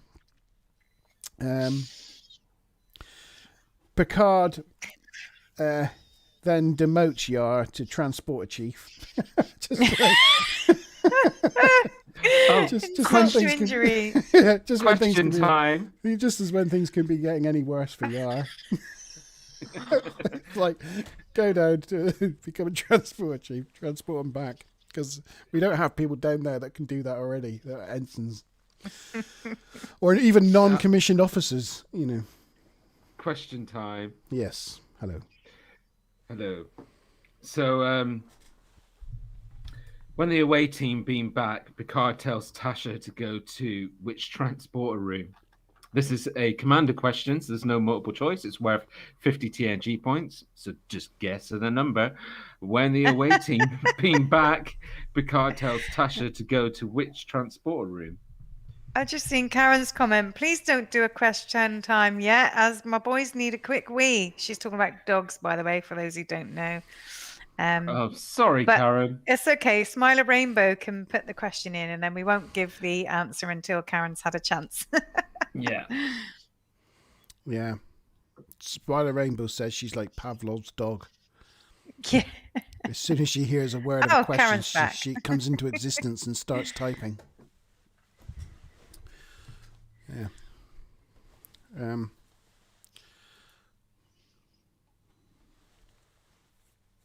So, Yar goes down to transporter room. I'm going to say whichever. 6. One of them. I always say 6 because that's O'Brien's favourite. Was it 3? I don't know. Yeah, and Gary, as a fashion choice, what do you think of those shoes? They're just insane. They're so good. They're pretty funky, aren't they? That's definitely a fashion statement for sure. The thing is, I think they're not even part of the shoe. It's just like on the side of the boot. Mm.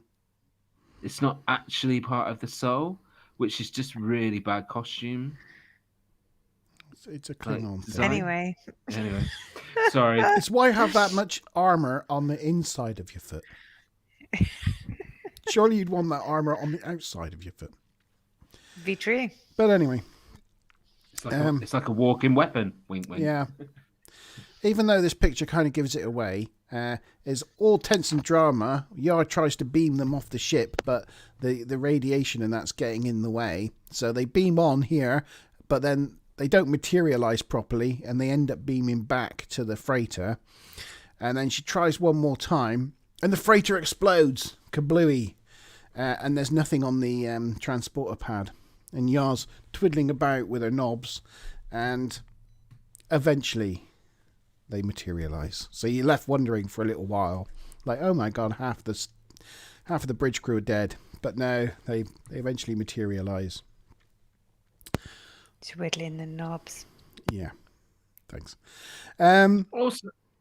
Also, just to answer your question about why she was sent there, I mean, they are beaming aboard Klingons, so it would be wise to have the head of security. Yeah, no, that was the real reason. Right. Mark was being facetious, I think. But you'd expect that she'd be in the transporter room ready to receive them with like maybe a phaser drawn or something, and there'd be like a professional transporter chief operating the thing. But no, there's nobody else there. It's just Yara doing it all herself. So, hiya, Chris. You all right? He's dressed up like Luke Skywalker. I know, that's me. I got a laser sword somewhere. In sickbay, Beverly reports that the Klingon is in critical condition. The chap that's in Corus's arms there. Picard meets Commander Corus and Lieutenant Cromwell and wants to know what's happened. And Corus explained that they were passengers on a Talarian ship when the Ferengi attacked them. And during the battle, they must have accidentally wandered into the neutral zone. Picard goes off to sickbay without putting anybody in charge of the bridge, you know. He normally would say so and such take over, but because none of the main actors are there, he just doesn't give it to anyone. Anyone. They're all on the bridge right now going, are you in charge? No? Are you What's going on? Oh God, I don't want to make those decisions. do you think I could sit in the chair? That's when they bring in the blow-up captain. Yeah. They push a button and like an aeroplane. The auto captain sort of blows up in the chair. That would be well cool. He just sits there going, "Make it so, make it so." And when Picard's in fact, he does it a couple times in this episode, as he calls them, I think, Terralians. It's Talarians. Talarians, yeah. I think twice Picard or Jean-Luc Picard gets it wrong and says Terralians, but then I guess in real life people get those things wrong anyway. Yeah. Yeah, some people say benzonite wrong. Benzonite? Benzites? Ben. I thought it was benzonites. No, I'm pretty sure it's a benzite. No, but say Neanderthal. Is it Nathanderol, Gary? Is it Nathanderol? No, that was just a slip of the tongue. Answer time. Oh, okay. Or should I say ranter time? Got him. Okay, so we had two guesses from our two competitors. Karen guessed Transporter Room 3, and so did Stu. And I'd really love to know when these guys last watched the episode, because it's they've done really well. Yes, it was Transporter Room 3. You both got it correct. So you both got 50 TNG points, which puts Karen on 75 and Stu Plum on 50. They watch them in preparation for this show, I expect, or at least I know Stu Plum does. I assume Karen does. They're now all watching it and watching out for G's questions and going, right, what transport room was it? What turbo lift was it? What? Yeah. Stu makes all his own notes, you know. Oh. He's a professional. Yeah. Good job. Worf comments that the weapons weren't Ferengi, and Corus is like, who are you? No, you're like, what's your name? And he's really surprised that he's a member of the Starfleet crew. Corus confirms that, yes, okay, they weren't Ferengi weapons, they were Klingon weapons, but they were Ferengi who fired them. They explain how they defeated the Ferengi, but Picard's still not convinced. Worf shows them to their quarters, and Picard asks Riker to contact Starfleet and find out what Starfleet knows about Corus. In the Klingons' quarters, they get some food from the food processor? No, the replicator. And they quiz Worf about being in Starfleet. Worf confirms he's the only one. And they basically insult him by saying, you know, you're weak, you're sleeping with your prey and all that sort of thing. And Worf's like, why are you trying to anger me? And they're like, well, we're seeing if it's still possible. And he's like, it is possible. Picard tells them their colleague is dying. And so they go off to sickbay. and the Klingon dies, and they perform the Klingon Ritual, which basically involves them screaming at the top of their lungs. I don't know if we've got a... It's the first time we see the Klingon death ritual. Yeah. I know you're switching your mic on and off because probably Chris is making a lot of noise in the background, but don't worry about it. You don't have to worry about it. It just, you can hear like a crack of a switch every time you switch your thing on and off. Yeah. So yeah, they do the roar thing. I'd love to do a geek test on this because when they do this in Medbay, 3 of them are screaming out, and then at the end, I'll come to it at the end. Okay. Sorry, I don't want to give away the story. Okay. Sorry, bad So interruption. they do this, and then after they've done their screaming, Komal secretly takes a horn off of the dead guy's shoe.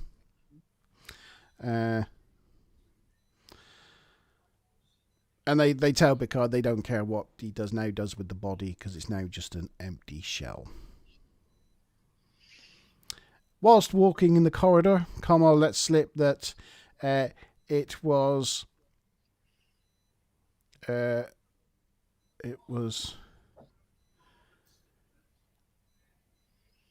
shame that the Klingon that just died. It was a shame he didn't die to an enemy.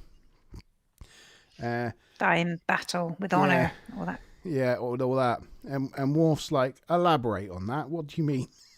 And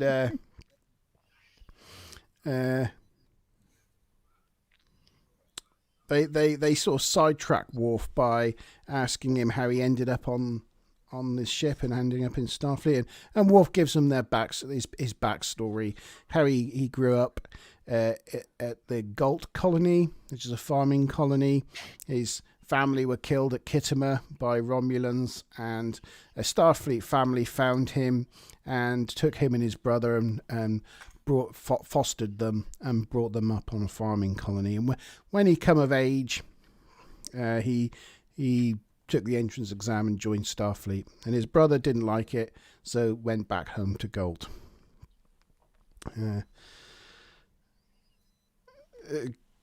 Chorus and Komal then tell him like what his life was like. You know, they foresee it, and they say, you know, you were shunned by the people, and you were driven by something inside. You would go out at night and hunt, and people wouldn't accept you for who you are. And Worf admits to those feelings, but he says that over time he's learned how to control them. They tell Worf that they are against the peace between the Federation and the Klingons, and they want to live like warriors, like the old times.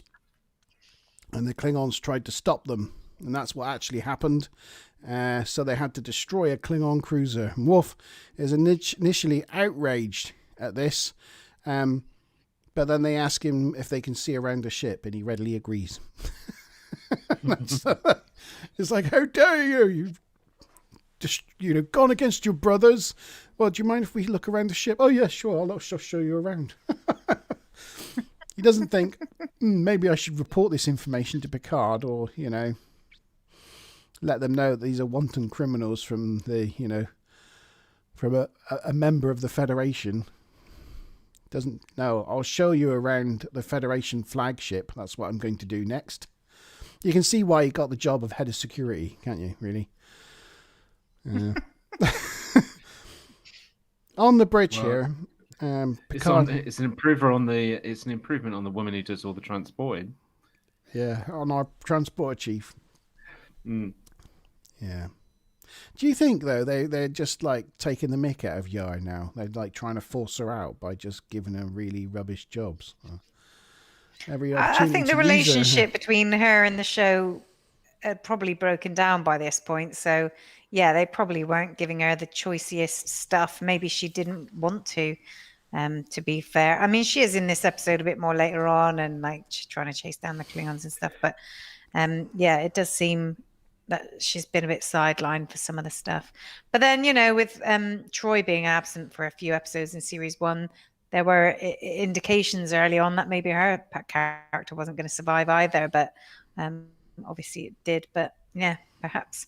And in the end, they fire the doctor, which is like crazy. Yeah, I mean, it must have been a bit of a horrible set to work on, because you had obviously stuff between them and Tasha Yar and then Gates McFadden as well. Well, it seems like if you're a woman, and all the controversy with Gene Roddenberry as well. Yeah, I think maybe it's just a female hatred thing or something, because Yara seemed to be persecuted and she left. They didn't use Troy, but she didn't seem to mind, so she stayed.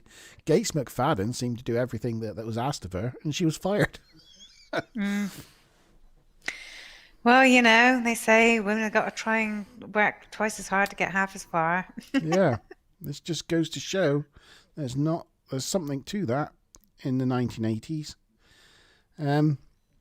So, on the bridge, here we see in the picture, Picard, Riker, and Data are talking about the Klingon Ritual, and Picard's like, it's like, I was looking at a man I'd never known. When Data detects a vessel approaching. Back in engineering, the tour of the Enterprise is continuing, and Rommel thinks the Enterprise would make a great battleship. It's a very powerful ship you got here. It would make a great battleship. And Worf's like, stop looking in the past, Crazy Klingons. And then back to these guys having their conversation. Picard's questioning what the howling was all about. And Data informs him that it's the Klingon way of them informing the afterlife that a warrior is approaching. And Sto-vo-kor. Yeah, they don't mention Sto-vo-kor in this episode, but that later becomes the thing. The Klingon afterlife, Sto-vo-kor. Then they find out the approaching ship's a Klingon ship, and they hail Commander Canera and tell them what's happened. Canera tells them, because Worf hasn't informed them of what's gone on. So Canera on the Klingon battleship says, we've been tracking these Klingon fugitives who want to start a war between the Federation and the Klingon, they're dangerous people. And he's like, oh, right, crumbs, they're aboard our ship. And he's like, well, you need to detain them. He's like, right. So did you notice the back wall of the bridge, like the emblems?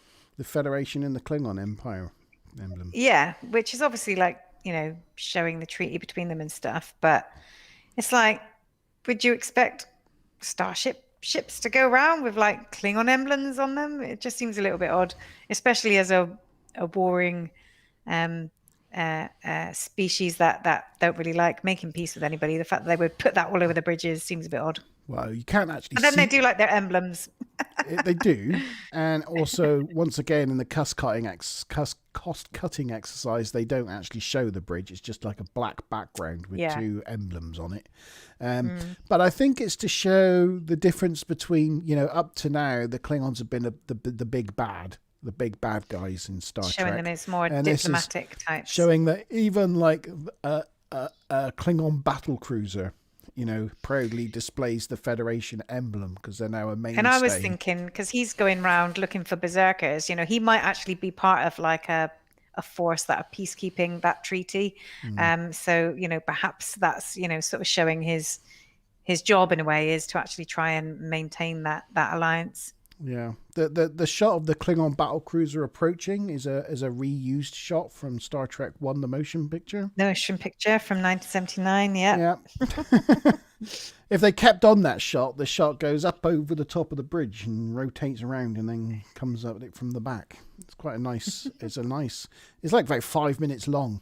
A lot of the shots in Star Trek 1, the motion picture, like up the exterior shots, they're always like, 5 minutes long. You just sit there like watching a ship go past. It's a bit and like you're like, ooh, pretty. It's a bit like Spaceballs 1, the intro where they've got Spaceballs 1 going past, and they play like the Jaws theme tune as the ship.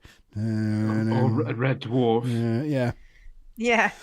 Just goes on and on and on. Yeah, it was a simpler time, wasn't it? You know. Yeah. So Picard orders Yar to action, and says, "Yar, send a security team to apprehend the criminals." And Yar, the first thing Yar's like, Yar, she says, "Do you want me to stay here, or do you want me to lead the security team?" Like asking Picard how to do her own job, right? And Picard's like, "I think you should lead the away team." You know, But is she being sarky or coming back at him because earlier he wouldn't let her like leave her post? it's just very odd, you know. It's like that whole thing where she asks a question and Picard's like, everybody, that's a valuable question Yar's just asked. You know, it's just a very odd scene. Like nobody else ever asks like, "Oh, should I do my job like this, or do you want it done like that?" You know, it's like you just do it. You know. No. Anyway, where was I? It tells Yar. She asks whether he tells her to lead the away team. So she goes down. She catches up with Worf and the Klingons in the corridor. And just as Worf's explaining them how the ship can separate and the starship, you know, the main part of the ship becomes like a battle ready once it's lost the main bulk because they're outside the battle bridge. You know, all useful information for them. And Yar tells Worf to step aside, but the Klingons try to convince him to join them, so he's like looking to them, doesn't know which way to go. And then a parent and a child pops out of a turbo lift, and Chorus picks the little girl up, and Yar instantly contacts the bridge and says, you know, we've got an emergency, we've got a hostage situation on deck 17. But the Klingon just gives Worf the child back, you know. And so Yar contacts the bridge and goes, "Oh, actually, the situation's all under control." I'm just wondering what's going on at the bridge at that point, you know, because nobody comes back to her or anything. They're just like, Picard sat in his chair filing his nails. Yeah. Riker's a hostage situation. Riker's, you can just see him like roll his eyes. Yeah. Riker's practicing different ways to mount chairs, you know. Yeah. Should I do it right leg first or left leg first? It's funny you brought that up because it is really stand out, isn't it? The way she says, "Oh, bridge, you've got a hostage situation," and then there's no response, and then everyone's like, "Quiet, pretend we're not here." Forget that. Retract that last one, Bridge. It's okay now. Yeah. It's like, why are you saying that? Like, because nobody answered you in the first place. They're like, "That's so young." Maybe they're hating her that much. By that point, they won't even answer her. No. You know, when you're that person at work that everybody knows is leaving, and it's, yeah. We all know them. Yes. So yeah, Yar informs the bridge that they can stand down because I'm sure they all jump to action. They take the Klingons to security, and Worf tells Yar that taking hostages is not their way. It's not honourable. On the bridge, Picard informs Worf that the Klingons have arrived for the criminals, and Worf says, but they will be executed. And Picard says that they've got no other options. Kynera hails and tells them that they're ready to receive the criminals. Worf pleads their case directly to Kynera, but Kynera sympathises and say, yes, we all have that running through our blood, those feelings of wanting to run free, but unfortunately in this current climate, that's not possible. So he sympathises, but he has no choice. His hands are tied. But he's with him, brother. In the brig, the Klingons are forming a gun from bits of their uniform, so that's why the Klingons stole the horn off the shoe of their dead comrade. It was a part of a device. So they're putting together a gun. They use the gun to lower the force field and shoot it looks their pretty way ropey, out. to be fair. Like very it's plastic. Like they put the gun together and like the It's all, barrels like, are pointing wobbly. in different directions and wobbling Yeah. about. I'm like, how, yeah, it looks really dodgy. Yeah, they shoot their way out. Yar turns up and finds security officers dead and Kommel is dead, and pursues them. Now, a couple of things I wondered about this is, do security officers automatically have their phasers set to kill? Surely, on a starship, it's always first set response to stun. is always set to stun. So, as that Klingon is laying about 1.5 meters, 2 meters away from Yar, how does she look up and tell Picard on the comms that Kommel's dead? How do you know? He's just lying there. He might have been just stunned. Yeah, and she doesn't check in the brig. And how does she know that the other one's armed? And Could be hiding around she the doesn't corner. even. Yeah, you're right. She doesn't even look up. She's useless. So yeah, it's all a bit bizarre. And I'm pretty sure. I don't know if it was at this point. I think it's at this point, but she's supposed to be on deck 17, and then there's a turbo lift which says deck 21. But yeah. Oh, hang on, no. The hostage situation was on deck 17. This is the brig. The brig's on deck 21. Yeah. And the brig itself obviously is quite different from what we see later on as a brig. This one's just like in the middle of a corridor, which seems like a bit of an odd place to put it anyway. Yeah, it's just so lack of set. It's just so people can walk by and use it like a zoo. Yeah. Ooh, look at the criminal. Families on days out walk past and look at the Klingons. These are the Klingons and these are the Romulans. Go wave at the Romulans. The whole thing with that security officer as well, like one of them goes in, like they're going to go in on their own against 2 Klingons and expect something to happen good. And then the other one, like one Klingon comes out and then the other one comes out. And he went from being seated like with his phaser up to then the other one comes out and he's stood up like this with his arms down by his side and his phaser pointed at the floor. Yeah, that's right. It's like bizarre. It's like A, poor continuity, B, that's not how a security guard would act in that situation. No, they're not trained well, considering they got through like all the best people to join Starfleet Academy through the Starfleet. We know now what they had to do to get into Starfleet in the first place. I don't know how they can be so useless. I'm ignoring Chris in chat. Yeah. He wonders why we don't, shout out his comments and stuff. No, we're ignoring you. So yes, Picard informs Kinera that they've escaped. Kinera offers assistance, but Picard's like, "No, we've got it under control." And he's like, "Yeah, right, okay." In engineering, no one stops Chorus making his way through engineering. They're just like, "Ooh, a Klingon with a gun." And they let him go straight to the warp core. Nobody tries to get in his way. That famous saying. Don't mess with a Klingon with a laser gun. Well, is that a famous saying? Well, the thing is, both Worf and Yar call their gun a phaser, but they should know that Klingons don't use phasers. It is a disruptors. Yes. Oh, this is where Gary says that was a question. Yeah. You think being in the military, they would be able to identify weaponry? Yeah. But nobody tries to rugby tackle him or anything. They just go, "Oh, the Klingon." Yeah. So he gets up into the top chamber of the warp core and points his, whatever it is, phaser at the dilithium chamber. And he wants to speak to Worf. So on the bridge, Worf and yes, you're right, Stu Plum, it is a disruptor. Well done. Worf and Picard head down to engineering. They get to engineering, and Worf goes up to speak to Chorus, and Chorus wants Worf to take the star drive section, detach it from the source section, and together with the star drive, there'll be a formidable force. And formidable. But Worf says no. He says he's living in the past.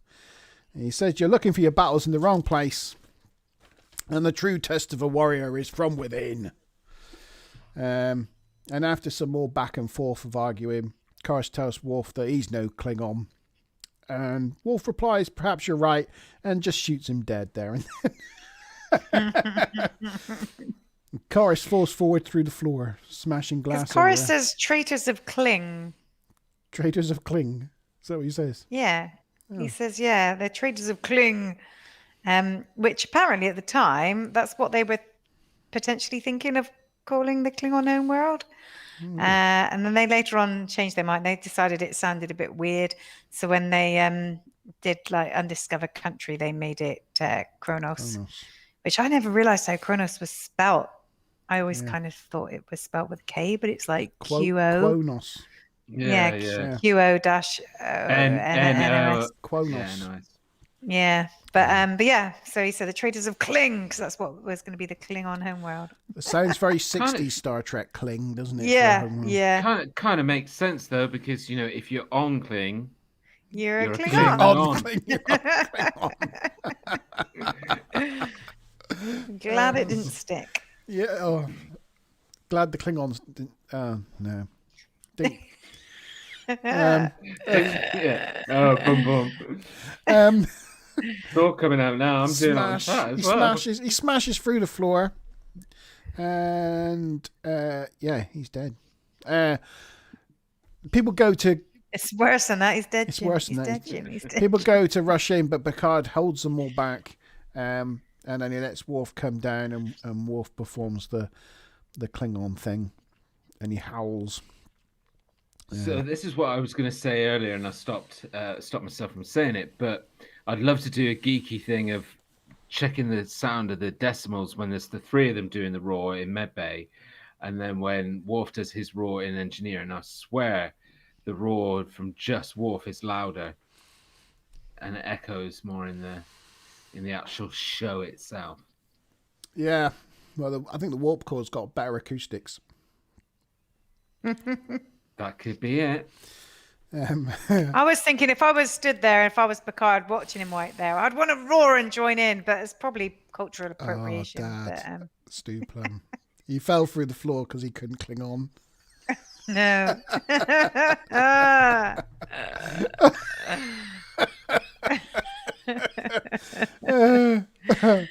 Oh dear. Says Smiley Rainbow. He is the expert at the dad jokes. Oh, he is. He is a master. Oh, show. He is a master. Oh, by the way, G-Star, in the subsequent Thursday night session of Fortnite after the one with Minuet, Luda Chris kept saying to Monty Bad, "Oh, wait a Minuet." He just kept it going all the next evening gaming. Yeah, that was quite funny. It's true. You started something there. I'm sure we'll have lots of Klingon jokes from Chris tomorrow night. Probably. Yeah. So Worf does his Klingon thing. Picard informs Kanera that the fugitives are all dead. Kanera wants to talk to Worf. Worf confirms that they died well in battle. And Kanera tells Worf that he was impressed with him, and when he's finished with Starfleet, there's always a place for him with his ship. And Worf thanks him and tells him he'll think about it. And then after he's finished, Worf turns to Picard and says, "I was just being polite." No, really, I was just being polite. He's like, yeah, okay, all right. And that was the end of the episode. Awesome. Well done, Monty. I've got the captain question, but do you want to do the facts or goofs? You may as well ask the question first, then we'll do some facts and stuff, and then you can answer the question. Cool. Sorry, it's been a bit thin on the ground on questions on this episode. I only had 3. The next one is the captain question. So just to recap, we've got Karen on 75 TNG points, and we've got Stu Plum on 50. So anybody can take the lead on this one with the 100 TNG points. It is fingers on the buzzers again. It's not as easy as the first captain question of the other episode. But it is, if you've been watching the episode recently, you may be able to get in there. So jump in as quick as you can. I'm ready. Anyway, so the question is, Captain Chorus is captain in which part of the Klingon Empire? Captain Chorus is captain in which part of the Klingon Empire? I got nothing. I got nothing. Captain Chorus is captain in which part of the Klingon Empire? He does say it in the episode. Wow, that's a word that I didn't pay attention to. Anyway, on to some of the other facts and things. So Rob Bowman, who produces got it like a day or two before they started shooting or something, but he was super impressed. And Michael Dorn also really loved this episode. He thought it was a really good introduction. What's that? Sorry, Smiley's been at the blood wine a little bit too much. Oh, she's so tired. She couldn't spell Klingon. Bless. Or appear. Yeah. So yeah, Michael Dorn was also super happy with it. He wanted a bit more of like a battle scene at the end, but you know, he thought it was a really good way to introduce his character. Was really pleased with the outcome. So that's all kinds of good. Two people not in this episode of the main cast. Any idea whose they are? Troy. Yeah, Troy, and Geordie. There was no Doctor. No, there's no Wes. Doctor. Wesley. Wesley, correct. Right. He was at school. Yeah. What else? And apparently, because unfortunately I was kind of getting ready while I was watching it, so I wasn't able to see some of the visual stuff so much. But early on, where Picard says open frequencies, his lips apparently are moving, saying something completely different. And also when Worf addresses Captain Canera, and I don't know which point when it's with Worf addressing him, there's like a mic visible in the corner of the screen. No, didn't notice I that. think that's it for my other bits and bobs that I haven't mentioned so far. Yeah. Oh, no, and another one. Apparently, you know, there's some Klingon talking in this. Yeah. If anybody tries to translate it, they may be sorely disappointed. Oh, right. What? Why? Why? Because they had problems with their production schedule and they were doing a lot of things last minute. And they didn't have time to, you know, to like do proper translations or whatever. So apparently, I think it might have been Maurice Hurley, but they just kind of constructed some Klingon sounding words. They didn't actually use the Klingon language. Rubbish. I just realised I hadn't been going through the photos. Look, there's Yar and a team going to confront the Klingons, and that's when they got the child back from the Klingons, and that was when he failed to cling on and fell through the floor, and he went Rawr! When he didn't cling on. Yeah, and that was that. Yeah, there you go. Go on, then put us out of our misery, G. Do you want me to play it from YouTube? No. Not YouTube, from Netflix. Anyway, so the answer, nobody. Let me just change back to my. We got Nimbus, Kronos, Space Force, Neverland, Captain Hook did it. No idea. Yeah, unfortunately, nobody's got it, so no 100 TNG points for anybody. The correct answer was the Klingon Defense Force. Oh, Defense Force. Oh, I was actually with my joke answer. I wasn't far off. Space Force. Situation, Doctor. His injuries are very critical.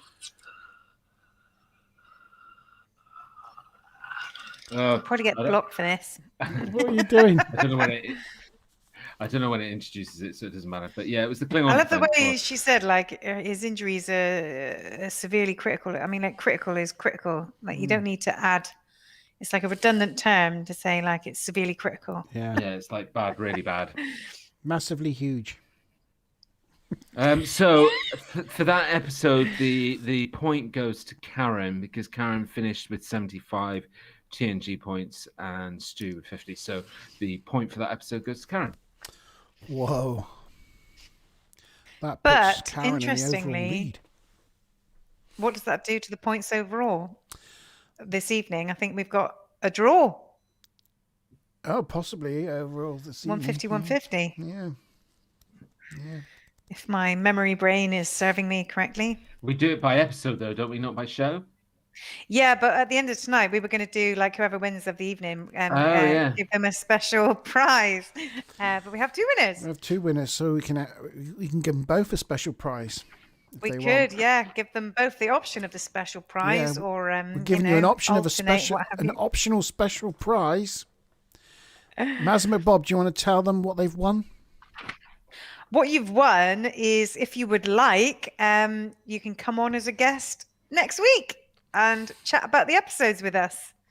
So you'll both have to let us know if you want to, and we can send you the invite, or maybe we could do one of you one week and one of you the next week. Yeah, so let us know, Stu Plum and just let us know if you're interested. Whether you want to come on the live stream next Wednesday. Yes.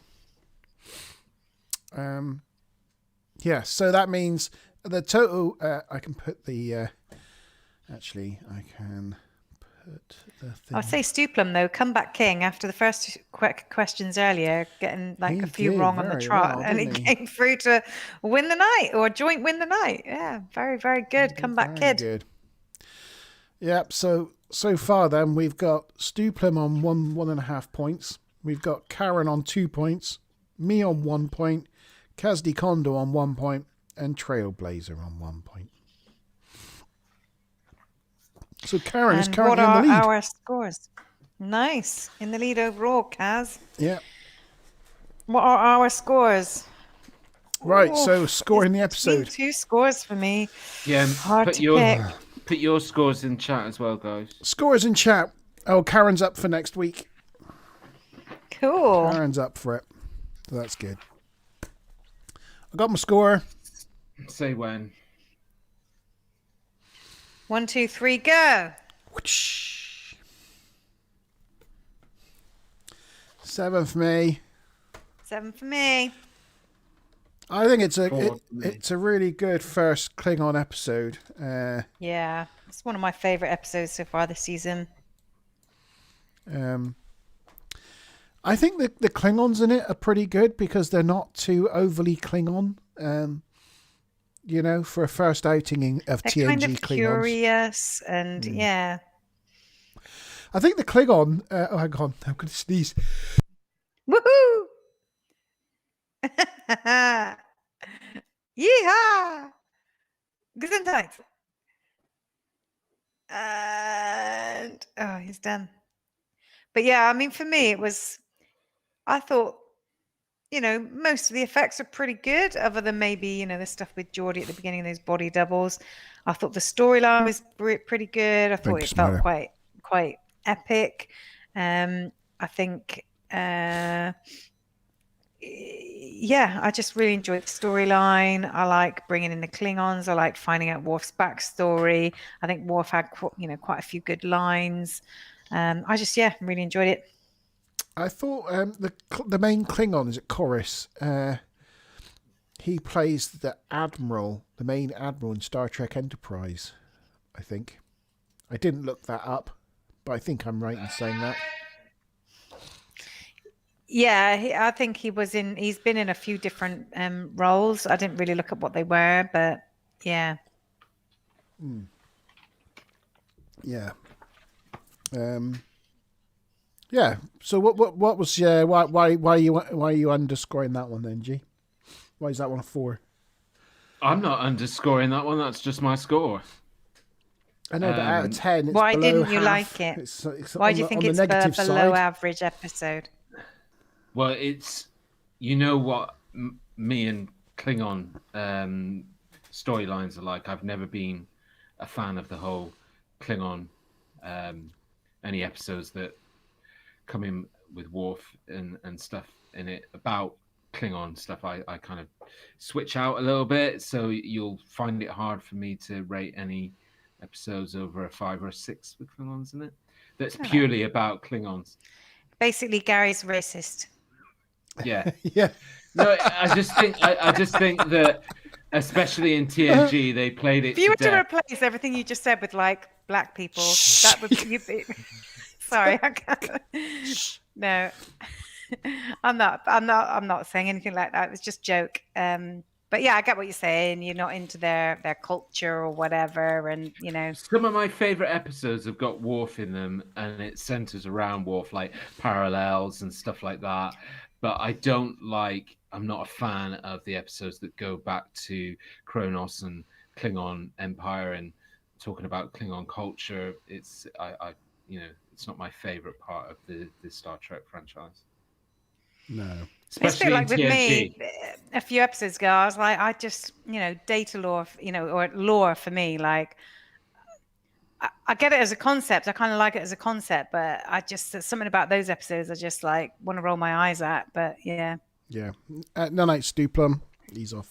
Night, Stu Plum. Well done. I know what you mean about the data, the other data episodes where it's like, lore or Noonien Sung. I think Data or Brent Spiner is really good at playing Data. Like phenomenally good at playing Data. I can't imagine anybody could have played that character any better than Brent Spiner. But I pretty much hated everything else that he's ever been in. Like every other character. I just don't think the guy can act that well. Apart from being a slightly awkward android. I don't know. So I always find it really cringy. Whereas Gary loves Brent Spiner, don't you, Gary? I think. Yeah. I don't know. So, got different opinions about different things, which is nice. It's nice to have. If all of us on the panel had the same opinions on things, that would be boring. I admit he's not done anything great in any other franchises, but within TNG, he is the most fan-like character. That's unquestionable. Yeah, and I think that's just how he played the character, and he's put in so many situations where it's multi-dimensional characters, and I think he can turn you into feeling scared of him and him being a baddie at the flick of a switch. So yeah, whereas not a lot of characters can do that. Patrick Stewart's amazing at it. But yeah, can't imagine Jonathan Frakes being able to do that. No, he doesn't really do intimidating very well, does he? Patrick Stewart, I've only really appreciated later on. I think I didn't really appreciate him so much at the time because I just saw him as Picard. But it's when you see what he's like actually in his he's such a sort of goofy person. I think he resonated. He's just not like Picard at all. As a person, he just doesn't. But it's that Shakespearean training and stuff he's been through allows him to like carry that gravitas. So you automatically see him and hear him as someone of authority and wise and all that sort of thing, which Patrick Stewart Karen's just going isn't. mad because of who we're talking about. Oh yeah, I know. Whenever we start talking about Patrick Stewart, she starts going all doughy. Crush. Well, it was problematic for Patrick Stewart at the beginning because certainly around the first sort of 3 seasons, because what you had is a lot of people who had really bought into and really fans of the original series, and Patrick Stewart, the character of Picard, was such a conflicting captain compared to Kirk. That it really jarred a lot of people at the beginning. Like, even when I can remember seeing trailers for TNG before it was actually being aired. And, you think to yourself, oh, he looks like a bit of an old man of a captain, like a bit strange. So I think he had that battle to fight as well. But I actually think that Michael Dorn... And he was only your age, G. And Michael Dorn is... I think he's a really good actor considering, the prosthetics that he's had to wear for everything that he's done in the Star Trek universe.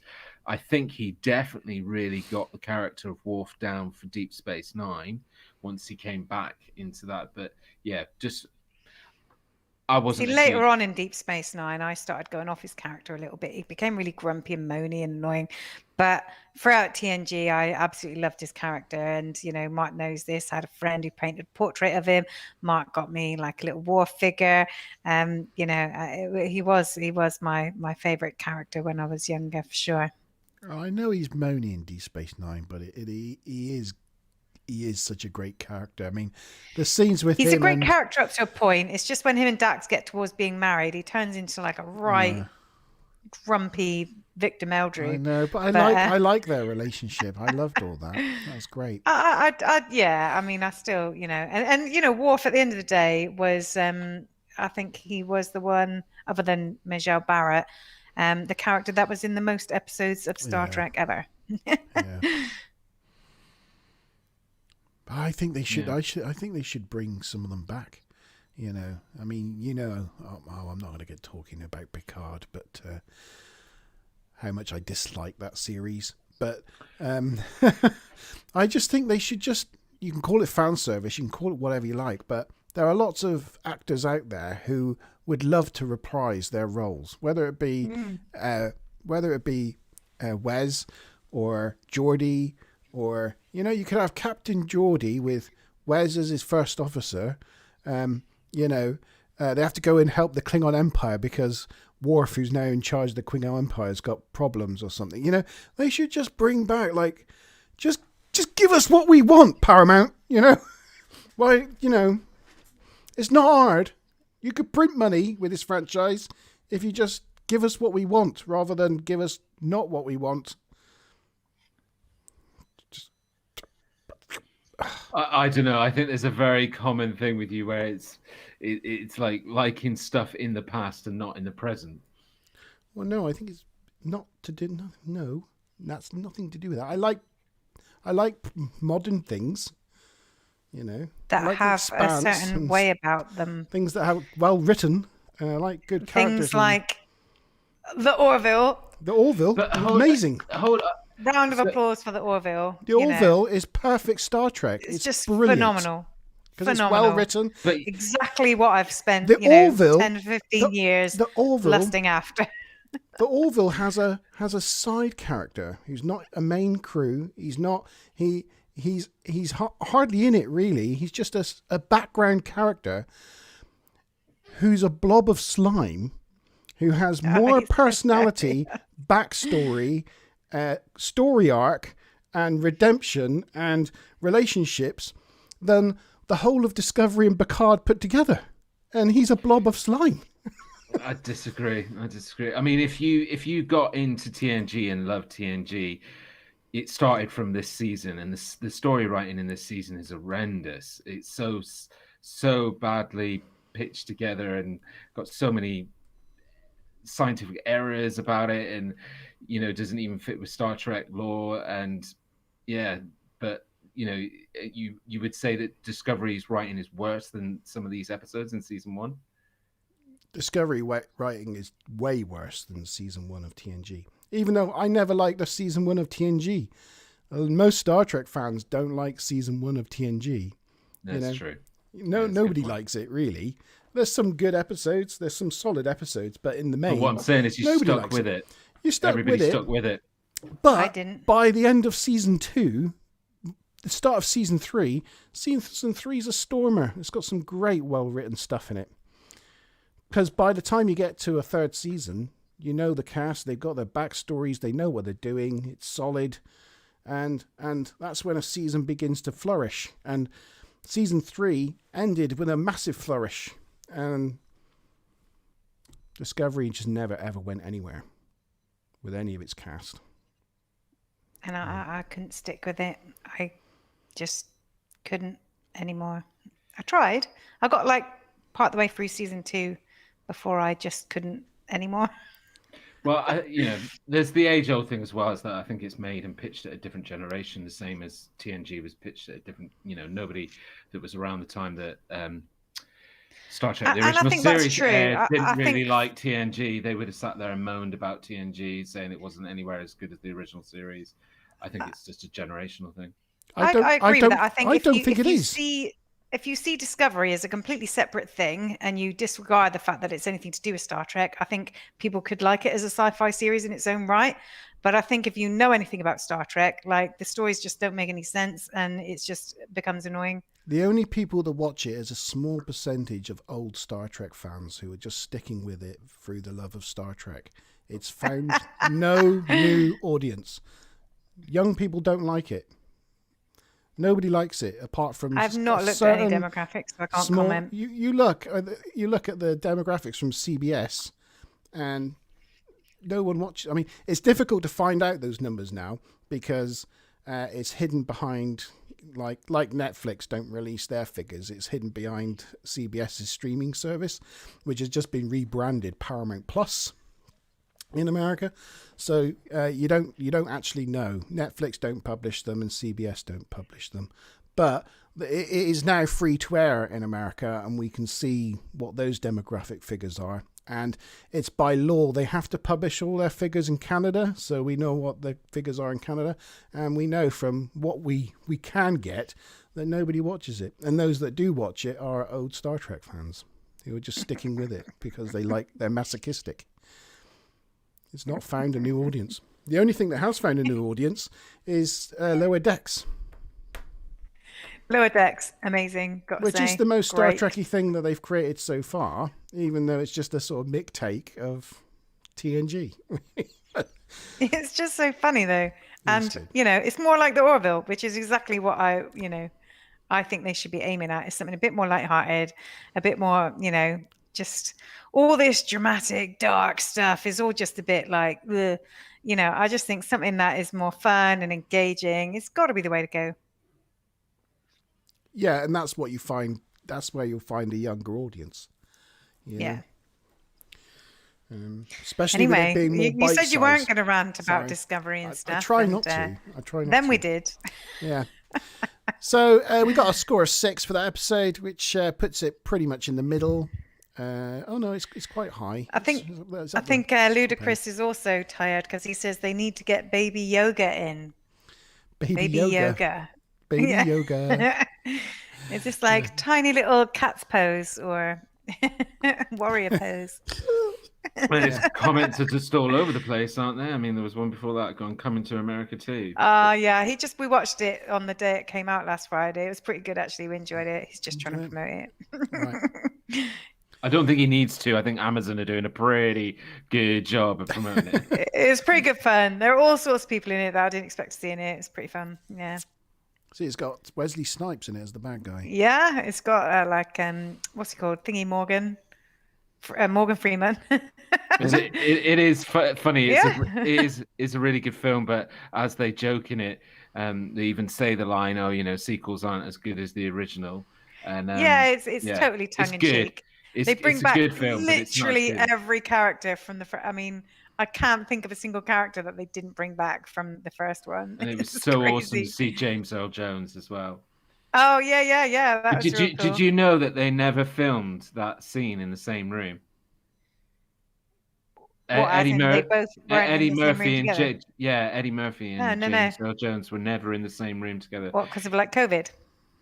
No, I think it was because obviously, James Earl Jones' illness and ability to travel and whatever, and probably COVID did have a part to play in it. So yeah, they filmed it separately. That's why you never see a shot with both of them in it at the same time. It pans from Eddie Murphy to James Earl Jones and stuff. So yeah, great film though. Oh. Yeah. Well, I haven't seen it yet, but I will probably watch that on the weekend. Nothing to do with Star Trek. We're kind of rambling now, I guess. Yeah. Maybe time to log off. Yeah. Well, just to look at the scores here. This one was, I think, 6th best episode pretty of the high. Season. So it's pretty high. So yeah, it's on one of our higher ones. Next week we've got the Arsenal of Freedom and Symbiosis. So Karen, you'll be coming to join us for Arsenal, Freedom and Symbiosis. So get watching those in the next week. That would be fantastic. And yeah, we hope you all join us again next Wednesday at 8 o'clock for next week's Star Trek Next Generation review show. So that's thank you from me. Oh, it's just sorry. G starts playing us out with music. Singing us out, yeah. Sorry. Yeah, if you want, I can play our theme Bye, tune everybody. on our way out. Here you go. So, cheers all. Night night. Ta-ra! Bye.